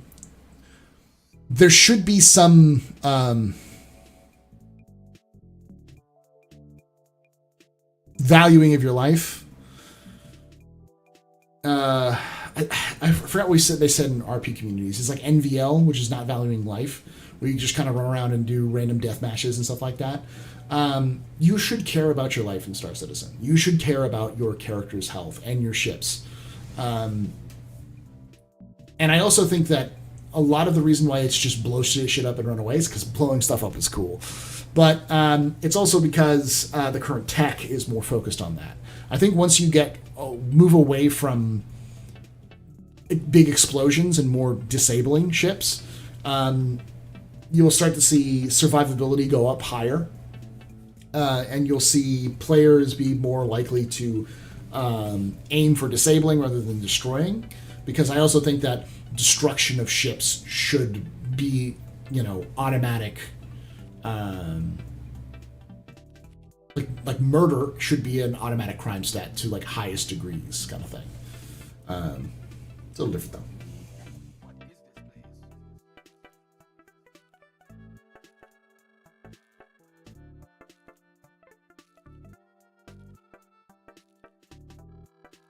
You should have the option to not report if you witness a crime. Might be a friend of yours doing the mugging. Yeah, no, that's there is already a report button that's sort of in there. You can choose to not report people or to report people. The issue isn't an automatic report. It should be you have to report. There's like a communications system. Like there should be a option for reporting. But it's like, okay, you want to report a crime. What crime is going on? Oh, it's this. Who do you have any information on the criminal? Oh, it's these scans that I can pull into this comms unit. Okay, sending to local police now. Which means that you have about, at least 30 seconds to report a crime, which gives the attacking players enough time to jam your comms. Or gives you enough time to get out of range of the jam and then push the report, so getting everything ready, which would also encourage players to have multi cruise ships to have multiple crew members, because you could have somebody who's doing everything set up for all the communication stuff and hitting send. It's possible to take a force out of a battle without killing anyone in battle just by wounding a certain percentage of troops involved. Yeah, you can definitely do that. If you're jamming comms, no one will know you killed them. That's the other issue, though, is jamming comms. However, Admiral Kusanagi, all that could do as well is just delay the reports, because if you're jamming comms and you kill somebody, that person is missing. Generally speaking, in modern day, if somebody has, especially if someone's on like a job and they disappear from the job, they'll go looking for them. And if they find them, they'll do an analysis and figure out what went on. It may be possible that you get away with murder IRL, but in game, there should be consequences to your actions. So you may not be reported right away if you kill somebody while their comms are down, but this is...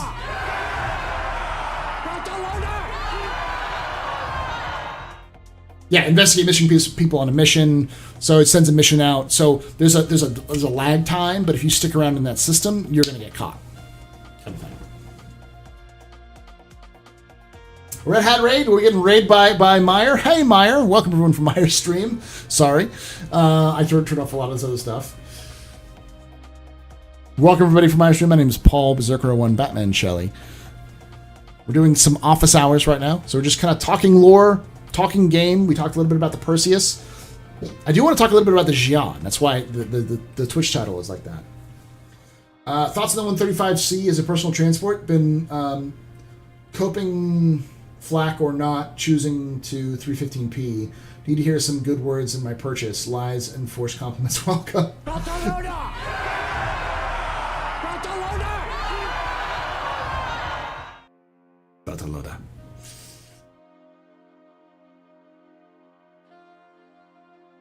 Thank you for that inner hype. Make sure you guys are following Meyer.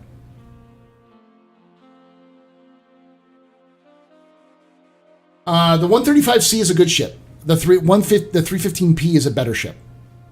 But that's the thing. It's like a 135P. 135 is not designed as it's a starter ship. The 315P is just going to be a better version of that. It has more cargo. It has the same amount of weapons, and it has a bespoke tractor beam. So, yeah, you can also get a coffee maker in 315. It has, it has like 12 or 14 cargo units, which like double the size of a Titan. In about half the size of a Nomad. And it's stealthy, yeah. It's low sig in comparison. So some tractor beams are going to work in 312. The personal tractor beams being able to move things in space is what they said. I don't know if that's going to be removed from 312. I still have a theory that it's not going to make it, but we'll see. 12 SCU. Okay, yeah. I knew it was like 12 or 14. Which is still double, because I think it's like 6 SCU for Titan, the Titan. So that's double the SCU for a Titan. Jimmy the Expanse, Season 6 is the last one. Listen, controversial opinion, I'm okay with them having Season 6 being the last one. Because the time jump was the dumbest idea that the writers had in terms of their storytelling. It was terrible. It's a terrible idea for the television show as well, to have that kind of time jump. It makes much more sense to do the time jump as a separate series later in the future. So, like, I could see them do the time jump, but I don't like the idea of the time jump with the current cast.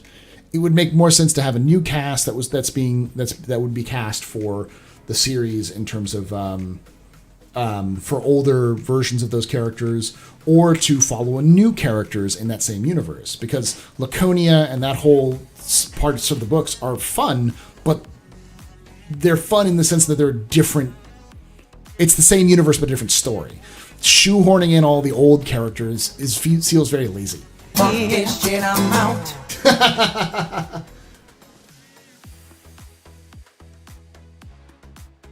No spoilers? It didn't spoil anything.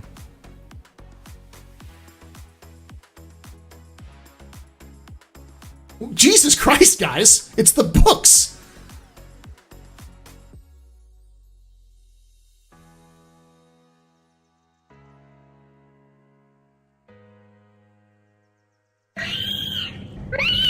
God damn, guys. I need the Alpha Hours graphics to put over the captain's table for when you're doing these.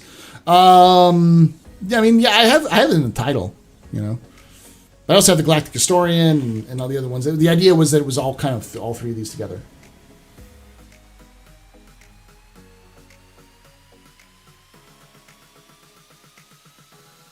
Titan is 8. Okay.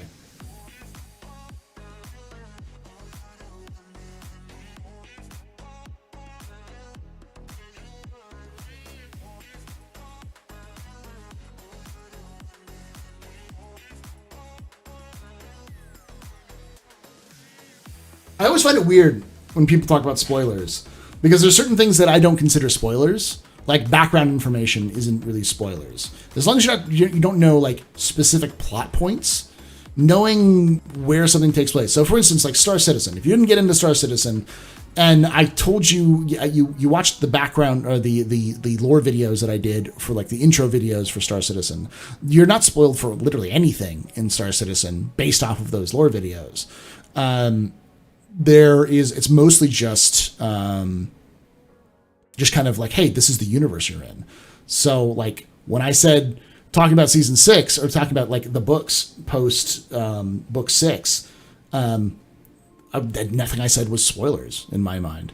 It's more than just like background information so you understand what's going on in that book. I didn't even mention what was going on in the book. I just mentioned 2 things. Spoilers. But like for instance, some people for Cyberpunk, if you watch the trailer, there's a plot point in there which is a plot point from the very beginning of the game, like literally one of the first missions of the game after the prelude, that people thought was a spoiler. And it's like, I don't really think that's a spoiler. It's like the conceit of the game, you know.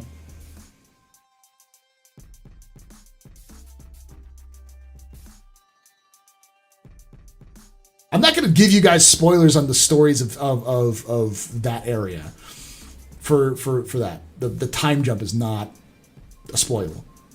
There's a time jump. That's all you need to know. They go full DB. They go full Dragon Ball in time jump. They go full anime time jump.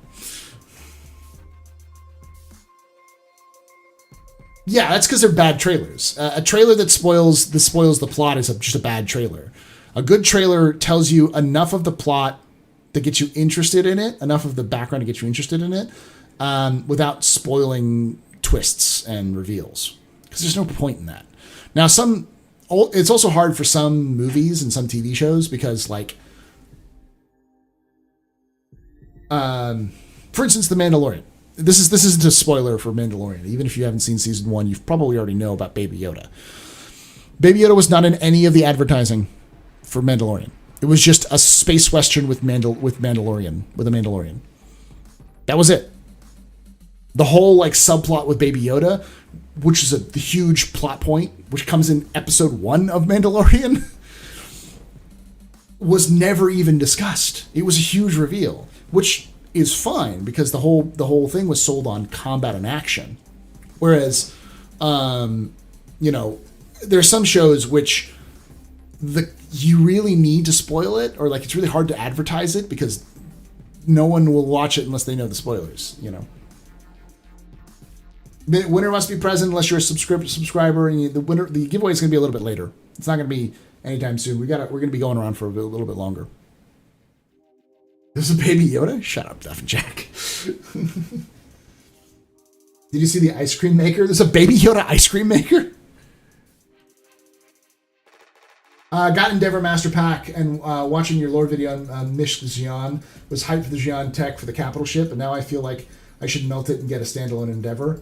Yeah, the Master Pack is... I wouldn't even suggest that. Like, the Inforunners is a good show to watch, or a good channel to watch for a lot of those discussions. I'll talk about the Xi'an here in a second. But because that's one of the things I wanted to talk about.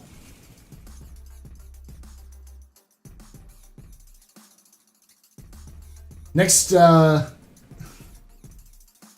CitizenCon, should they cancel them? Do we really need them anymore? They certainly make enough money and need to gear time money to do CitizenCons. I've been on the record saying that I don't think CitizenCons are really needed, but the question is more, do they harm production? If CitizenCon harms production, then it shouldn't be done.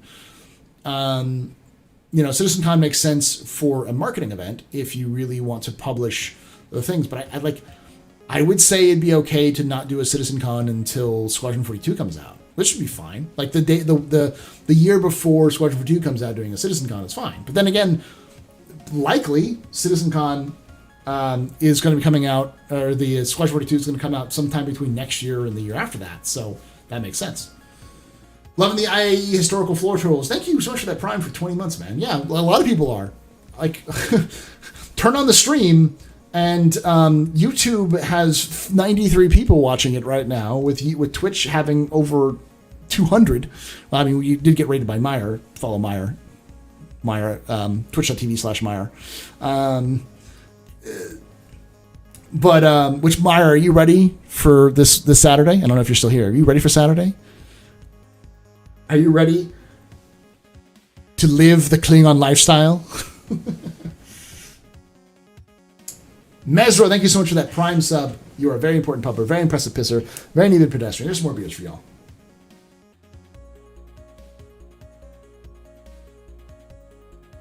Everything in the stores are Baby Yoda. Its marketing is on Spaceballs level. Yes, Siberian, but it was... But when the show first came out, they never talked about it, and it became the biggest part of The Mandalorian, which is a good example of like how you promote a series. People were hyped about Mandalorian, but then Baby Yoda became the symbol for it, even though it wasn't even the main promotion part. It is the main storyline. Baby Yoda is the main storyline. He's the second primary character after The Mandalorian.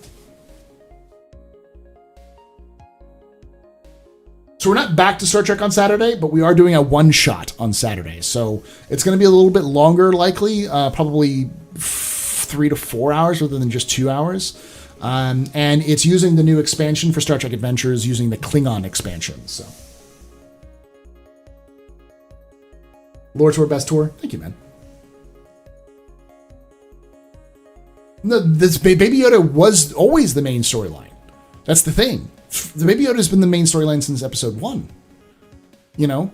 He's always been the secondary protagonist of the series, which is in lines of westerns like True Grit and those kind of ones where you're dealing with a younger versus an older person.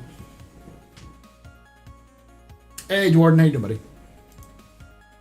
Oh my God, Paul, Baby Yoda has a name. He does have a name, but that's a spoiler.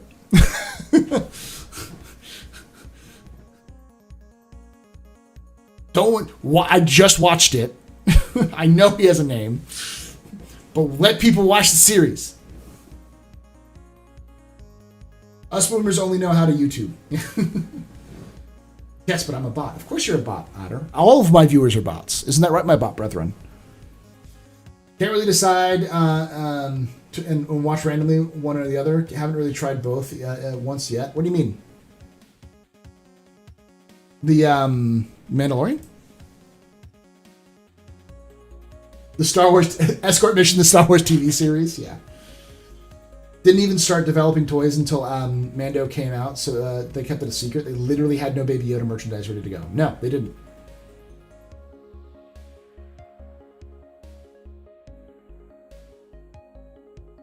Beep boop, my bot brothers. Beep boop.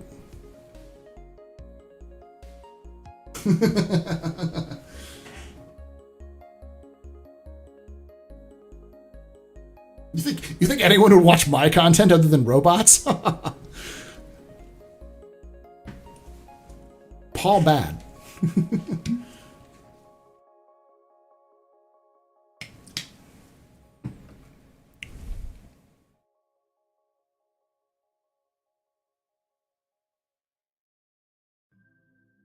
Is this where we learn how to be human?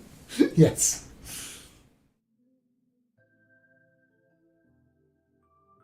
Beep, beep, beep, I can play, yeah. Oh, you can't decide to watch randomly on one or the other? Haven't tried both at once yet? Oh, for YouTube. YouTube and Twitch are the same thing.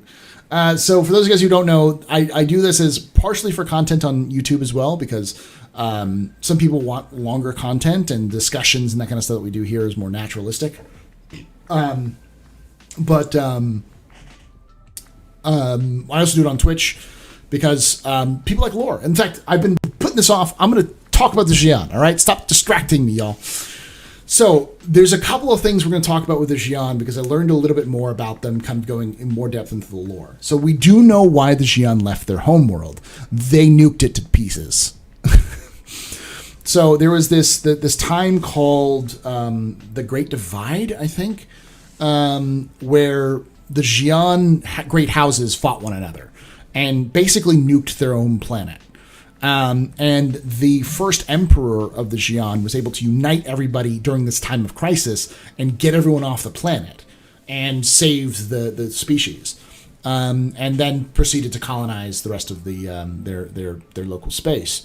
But the fact that the first emperor was the one who saved the Xi'an, is the reason why the current empire, the Xi'an Empire, is basically focused on the emperor being the main controlling factor in people's lives. So some basic ideas is, for instance, every Xi'an, male or female, has to serve in the military. Every Xi'an has a family name, a clan name, a house name. There are probably dozens, if not hundreds, of different houses in the Xi'an Empire. And everyone is loyal to their house. Think Game of Thrones. Everyone is, they have their own house. They have sub-houses that are loyal to the house. So everyone in some way, shape, or form, from lowborn to highborn Xi'an, are all loyal to a specific house. So in order to break that loyalty up, in order to ensure that everyone is working together for the harmony or for the best interest of the entire people, every Xi'an person, every Xi'an citizen, is required to serve in the military once they become of age. So when they serve in the military, they give up their house name, they give up their clan name. So they lose their family name, and they swear an oath of allegiance to the emperor. They serve for a significant amount of time in the military under the emperor and be basically trained to become loyal. They become indoctrinated to be loyal to the emperor. And that they learn, for instance, they throughout their lives they learn about the great the scouring. That's maybe what it's called, the Great Civil War that nearly destroyed the Xi'an people. They also learn about the other conflicts that have happened in the past with the Xi'an Empire when the emperor was not around, and learn that the emperor is the most important person in the Xi'an Empire because they need to be able to exist to control the violent nature of the Xi'an. This is that society is, structured in a very rigid way for that reason. For order. Order is important. Self-control is important. So essentially every Xi'an is loyal first to the emperor and then to their house. So because of that, they don't go into open civil war. But because number 2 is the house, holy fuck, yo, they go at each other all the time. It is ruthless. They beat the shit out of each other. If you watch the lore tour I did about the Xi'an, so Apoa, the current company that makes the Nox and the Cartual, they got their position because they beat the last company in combat. They took their vehicle and they fought a skirmish against the group that controlled the light fighter production before them and won in a 1v1. And it made me go, holy, are all Xi'an, because every Xi'an company is a monopoly. They're given monopoly by the government. So the emperor themselves will give each house that has control of a certain industry or a certain aspect of Xi'an life, they will have a monopoly on that. So, for instance, there are no other light fighter manufacturers other than Apoa. They're the only ones who produce Xi'an light fighters. So, as a result, they need to be able to prove that they're the best. So, and it made me think of things like, who the fuck are the baking clans? Who are the chefs of who make all the Xi'an food for the Empire? Do they just have giant Iron Chef baking competitions where they're like trying to spike each other's foods to try to with rancid stuff in order to gain the approval?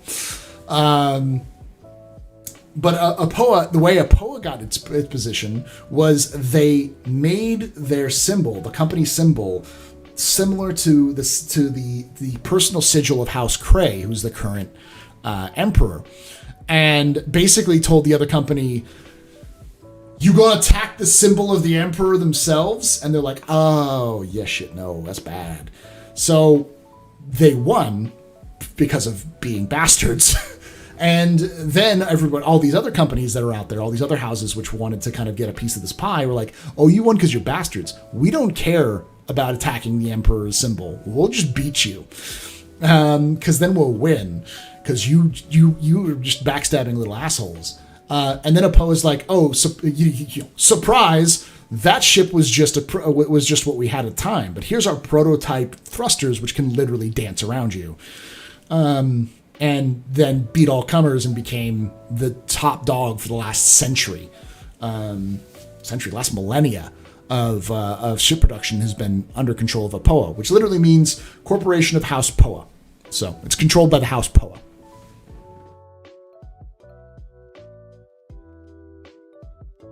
So, thank you, Andy. Iron Chef is the way of life and TV show and on Xi'an TV. Yeah. Xi'an Stripper Clan. Ooh, yeah, that probably exists too, doesn't it? IAE just radiating the planet or just literally blow it up? They've lost it at the very least. We don't know if they're even nearby it anymore. They could have irradiated the planet, or they could have just literally exploded the planet. I don't remember which one it is. It's uninhabitable at the very least. Are basically feudal China. Yes, they're 100% based off of feudal China. From their language to their iconography to their clothing, everything to their culture is very feudal China.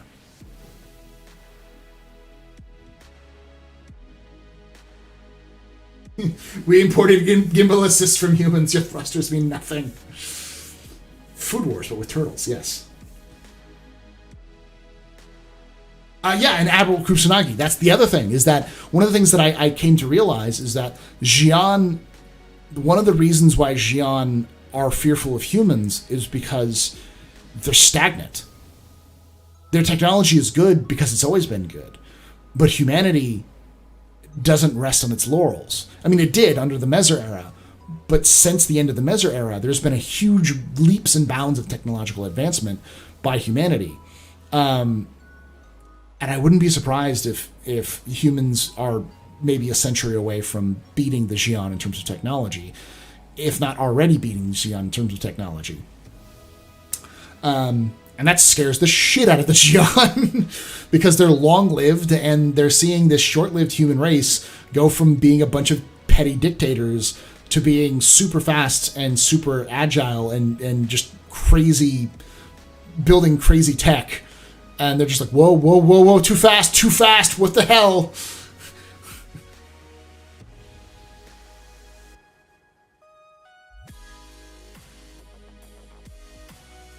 People are saying that the Xi'an tech in the Myst ships must be super subtle because of other ships, Grav Bikes, Nomad, are much more alien than the Myst ships. So I have a feeling that the main technology in Myst ships that come from... By the way, it's Apoa that did the deal with Myst. The main deal between Myst and Apoa is that Myst is getting Apoa's thruster technology. So, like, the Freelancer, which has some Xi'an tech in it, may just be more efficient thrusters, whereas you have the Reliant, which is 100% Xi'an thrusters technology. For the ball thrusters in the back, in the main engines, it's a Xi'an inspired thrusters. And then you've got the Razor, which apparently was designed with Xi'an efficiency in mind, where you could do fuel scooping and go longer distances with hydrogen fuel because of more efficient fuel scoops. Something truckers want. Yeah, because less fuel consumption means more money in the bank.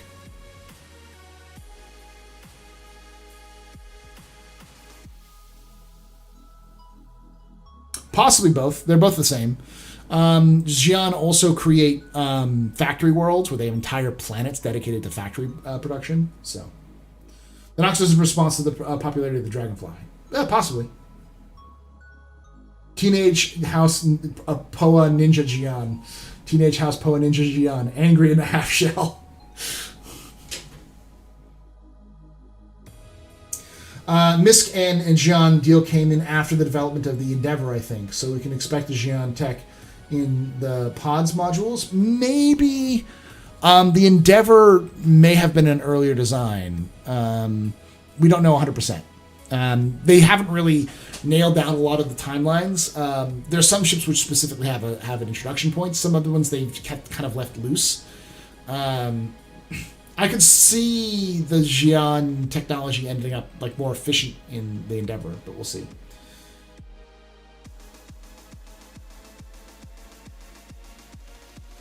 Myst and Xi'an came down after. Okay.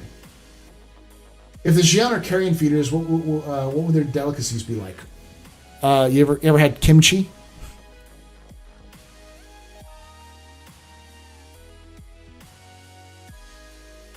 Why is the Origin logo a stylized picture of a butthole?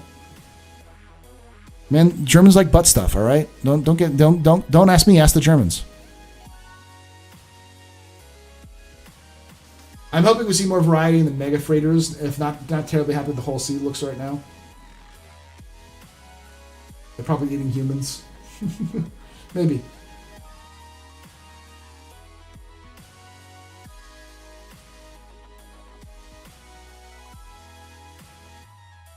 What's one fact in Star Citizen lore most shocked or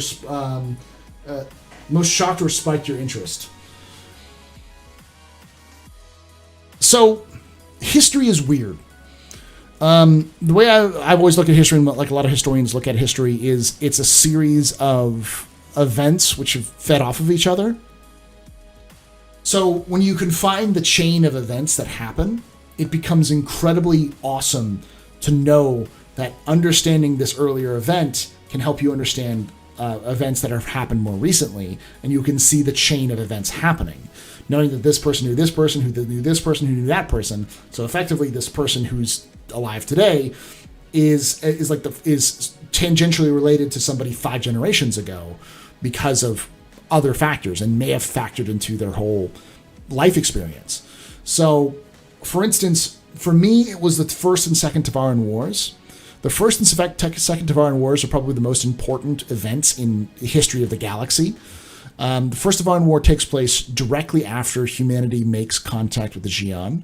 So you have all of the modern species that exist in the galaxy have been contacted by humanity. So all of the species know of each other, minus the Kathak, that we know of, at least in human space. Knew each other by that point. But then the Tavaran War happened, and nobody was ready for it. Humanity was not ready for it. The Xi'an were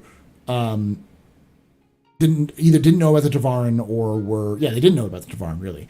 Found out about the Tavaran because of the war. The Tavaran themselves were fighting the war because internal conflict and population explosions. They were having problems at home with stability, and they saw the humanity as an outside force they could galvanize and rally and fight against. So they went to war with humanity as a way to prevent their own collapse, their own governmental collapse.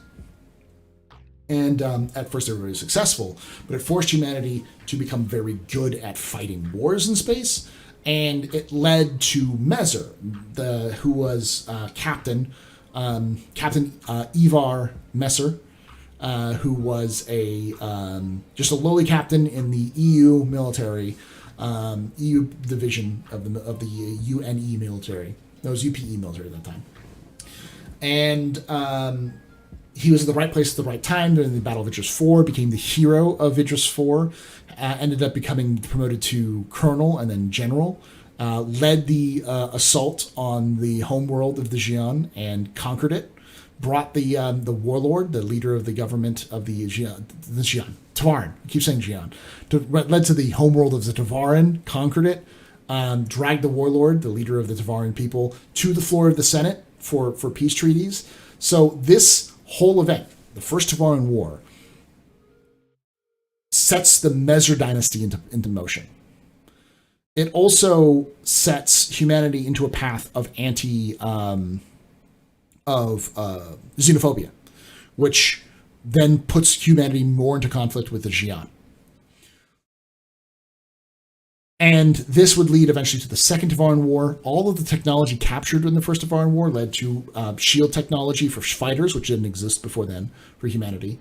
Better shield technology, air shield technology, better hover technology, which were all captured from the Tavaran.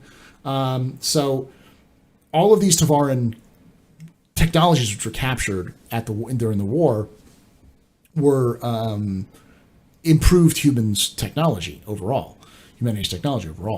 So the First Tavaran War is really this focal point where everything in the universe changes after the First Tavaran War.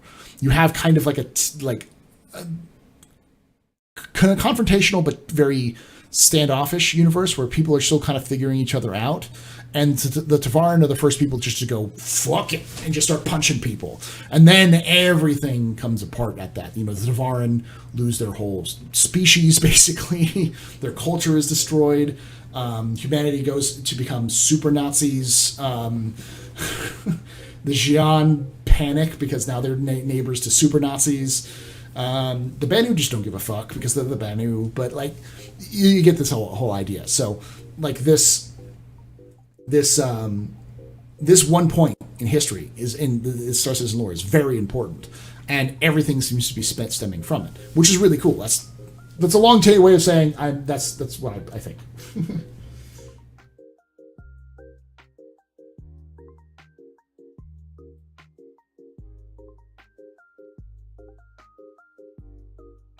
With how the Xi'an act and humanity's preferences, I'm kind of surprised that humanity's 2 space wars weren't against the Xi'an. They almost were. It was the Tavaran's sucker punch was the only thing that prevented humanity from going to war with the Xi'an.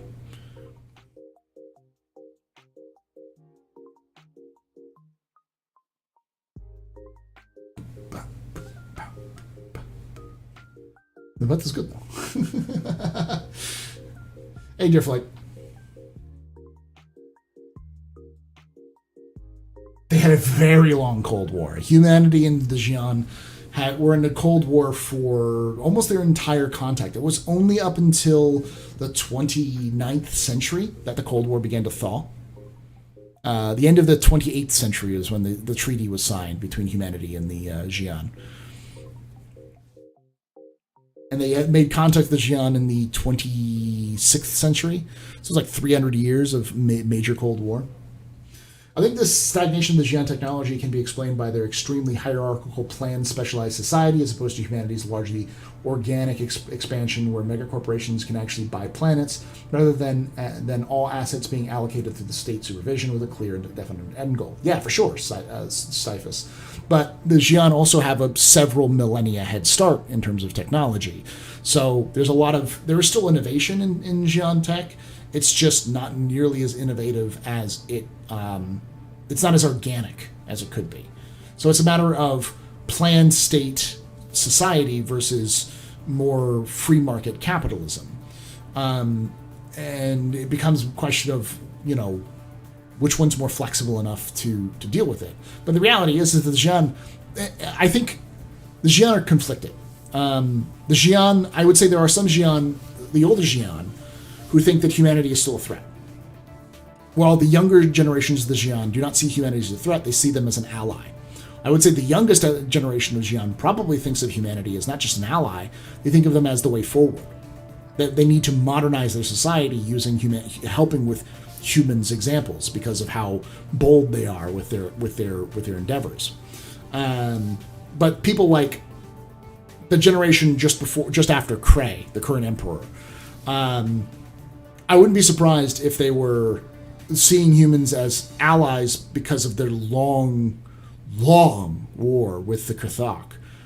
That if they could get a fast populating species, highly technological species like humanity on their side, together, they could defeat the Krthok, their ancient enemy, that is basically beating the crap out of them. And then in humanity, you have the double-sided. You have the people who are xenophobic because they've been xenophobic. The Messer sympathists. So you've got the centralists are probably we're probably reformed Messer sympathizers. 300 was not that long. No, it was less. It would be like 10 years in human terms.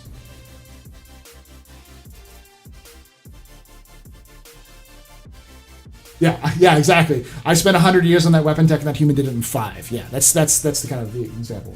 How does Emperor Krei see humanity? He sees humanity, as far as we can tell, Emperor Krei sees humanity as a species with a lot of potential that needs a little bit more guidance, but is also much more, that is very volatile, but has good intentions.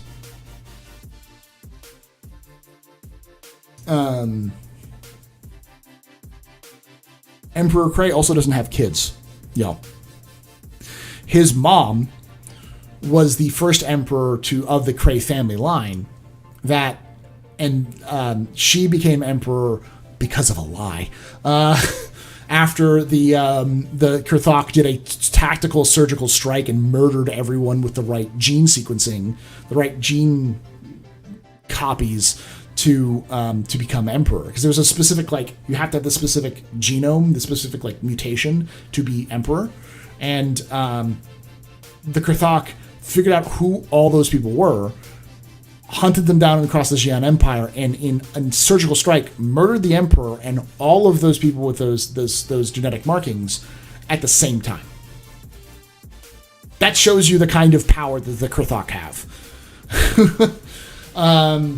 And so there was another mini civil war that broke out as a result, which ended when the Krei family, who was the higher in the House Krei, the higher kind of family, claimed that they found someone with the genetic markings, and it just happened to be one of the bigger houses, and all of the other houses backed them. They're like, yeah, totally, this is totally legit, don't look into it.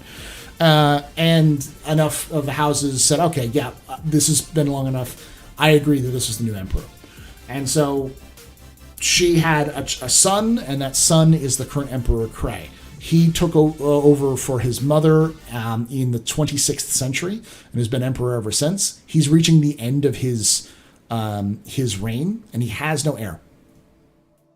So he has no heir, which means that the Xi'an could be falling into another civil war in the near future. So the Xi'an have stagnated in technological development. They're infighting and backstabbing us all over the place, and they're about to fall into another civil war.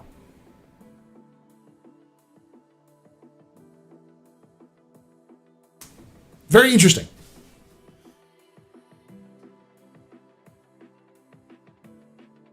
There are bigger threats out there. Oh, yeah.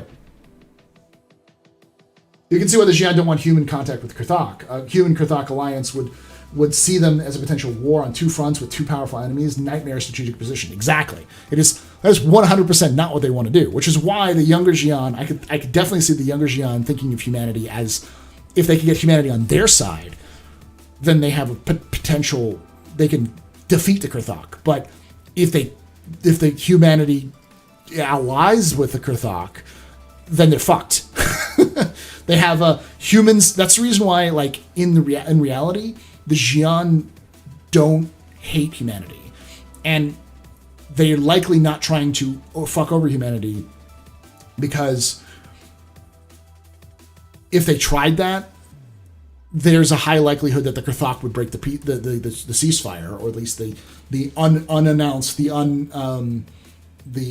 unsigned mutual agreement of not firing at one another for the Spirit Wars. They could easily come back in and wipe out the Xi'an. So the Xi'an are in a shitty position. They're in a really shitty position in the galaxy. They've got a lot of power, they have a lot of influence, but they're on the way out. So in many ways, the Xi'an are the Eldari, the Minbari, the elves of this universe. Ancient, powerful, still have a lot of life in them, but are reticent to change, and as a result, are kind of on the back end of reality.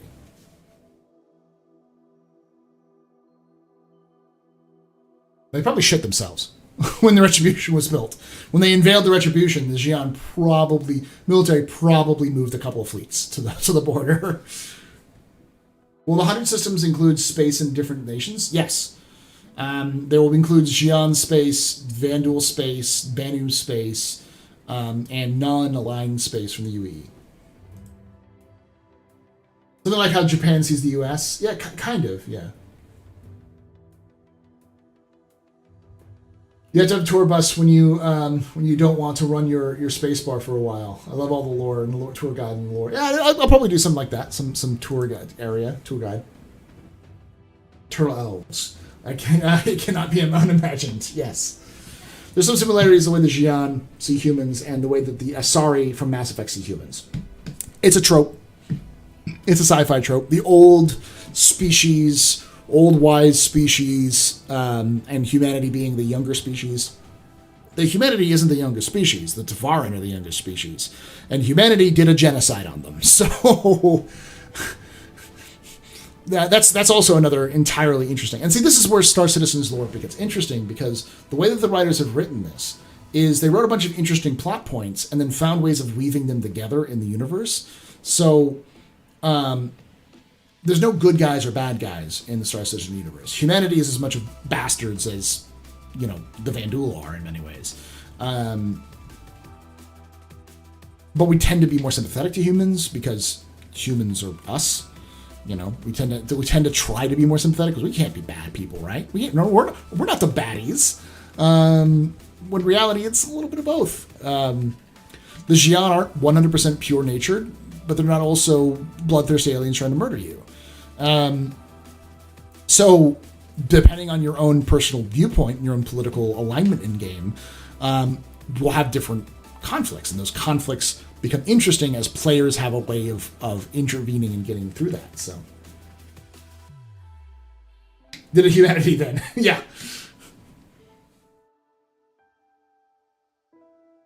Get your facts straight. I want to see a Xi'an react to the level of war gear human militia is packing nowadays. I can't see Xi'an civilians running around privately owned Idrises and Javelins and Polarises. They don't need it. Remember, every single Xi'an citizen is mandated to serve in the military. They don't need a militia. They have a massive army. We don't even know the full extent of the Xi'an Navy. There's a few times where the Xi'an have basically allowed UAE observers through roundabout, underhanded ways to see the fleets of the Xi'an. And, you know, they could easily outnumber us 2-1 in terms of their fleet sizes.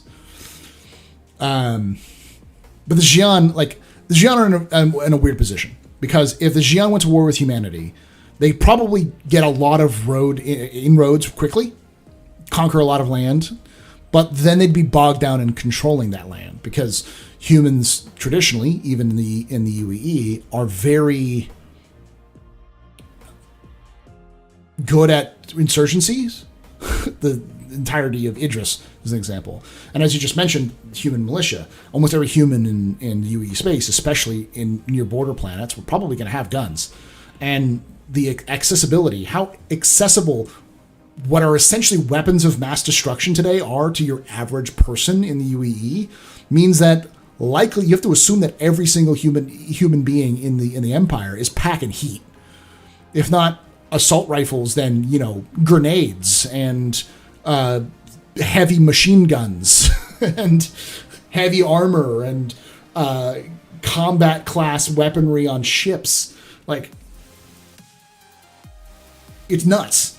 So that's one of the things that humanity has going for it in terms of, like, the Xi'an would likely understand that it's almost impossible for them to conquer humanity. It wouldn't make no sense because they'd get close enough. They might even conquer Earth, but then they'd have to hold it and they'd fall apart over a generation. You know, over a couple human generations where the humans will breed and the Xi'an will not. And it'll become incredibly expensive to maintain a presence on those planets. And if you're just genociding the people on the planets, then you're also going to destroy a lot of the infrastructure. So why do that? Because why would you want to conquer humanity if you didn't get some resources or some sort of way out of it? If you're just doing it because they're a threat to you, it wouldn't make a lot of sense. And humanity isn't really a threat to the Xi'an. It's more of a... Both sides are very, very much distrustful of another, but both sides really can't go to war with one another. So everyone owns a gun or a ship, yeah.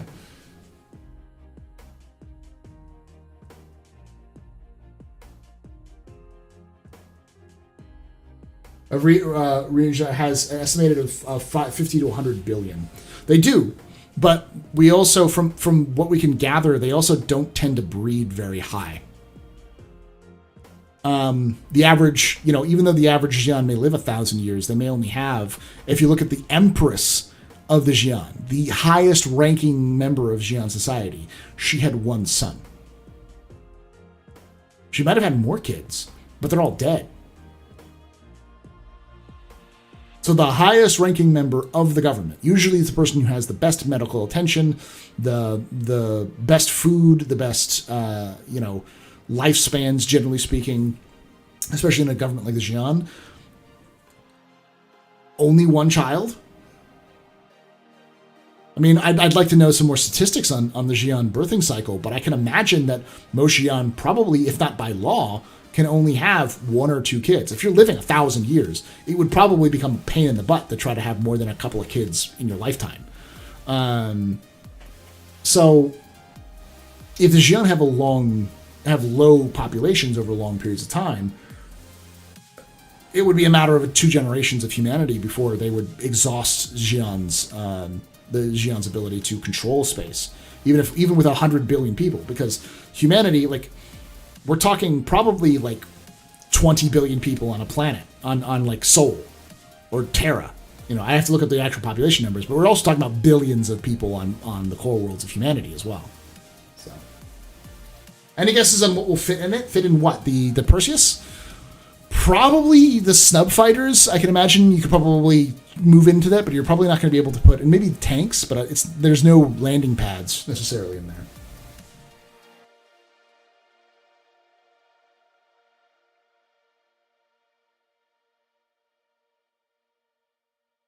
Who could afford a ship? Yeah, trillions of people.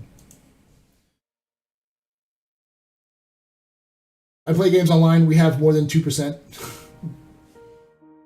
If you jump out of a moving ship that's moving 1,000 meters per second space, you inherit that speed in your player character in the future. Right now, you just come to a complete stop.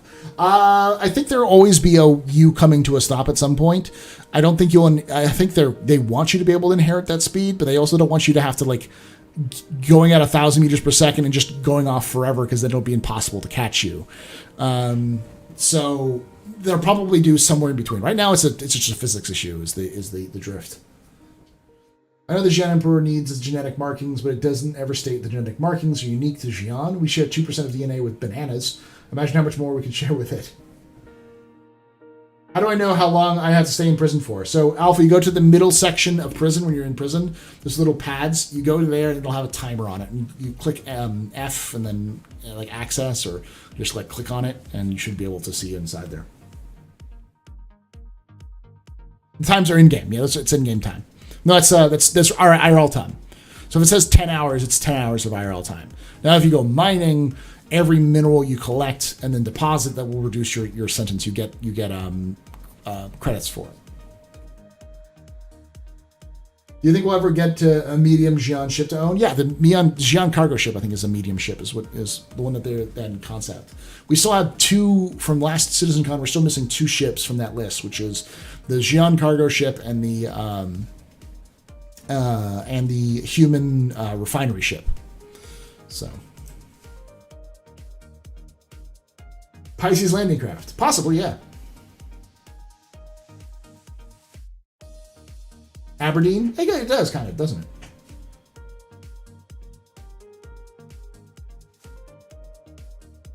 it? STY fighter is a medium fighter. What do you mean, STY? Mining was broken unless they fix it. Good luck. Yeah. I like the Perseus to be able to dock with an Argo cargo. That the ship it probably has an Argo cargo capacity. I wouldn't doubt it.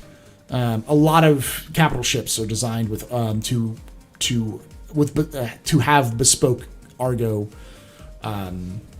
spots in them.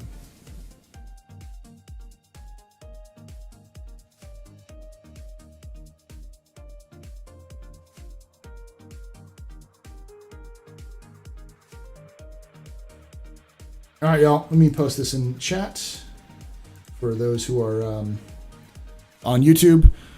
Go to that link. I'm going to call it a day for YouTube. We're going to continue on Twitch. We're going to do some gameplay. We're going to look through the hangar areas. We'll do some gameplay. I'll come do maybe use a little bit of smuggling, that kind of stuff. More relaxed kind of day. We'll look at Origin. Yes. But yeah, so remember, we'll be coming back tomorrow for our on twitch.tv/theastropub. We'll be doing the Spice Must Roll one-shot Star Trek Adventures campaign using the new Klingon rules. It's connected to the Star Trek Vasquez series that we did earlier this year. So we can come in and have fun with that. And then we'll be going back to Star Citizen afterwards. We'll probably do another one of these after that, so you guys can have kind of like a wrap up with this. We'll wrap up the Perseus, a little bit more deep dive in the Perseus, look at the lore and all that kind of stuff. Do some more question and answers. Kind of do our typical question and answers for Captain's Table, but just with me. And then from there, we'll on Sunday we do start around the same time we started today and start on Saturday, 10 a.m. Pacific, 1 p.m. Eastern, and we'll be doing gameplay live on Twitch up until the end of to like 5 o'clock that day my time, so like 6 Eastern, 3 Pacific kind of thing. And then on Monday we'll be doing a special a new thing we're going to be doing. Likely we'll be playing some Warhammer 40k on Tabletop Simulator. So we're doing something that's not Star Citizen related on Monday, so feel free to join us for that one as well. But in the meantime, if you guys want to get involved in the giveaway for December, exclamation point December in chat for Twitch. I put the link into chat for YouTube. I'll put it in there one more time. Boom. You can get entered. All you got to be doing is following on Twitch, subscribed on YouTube.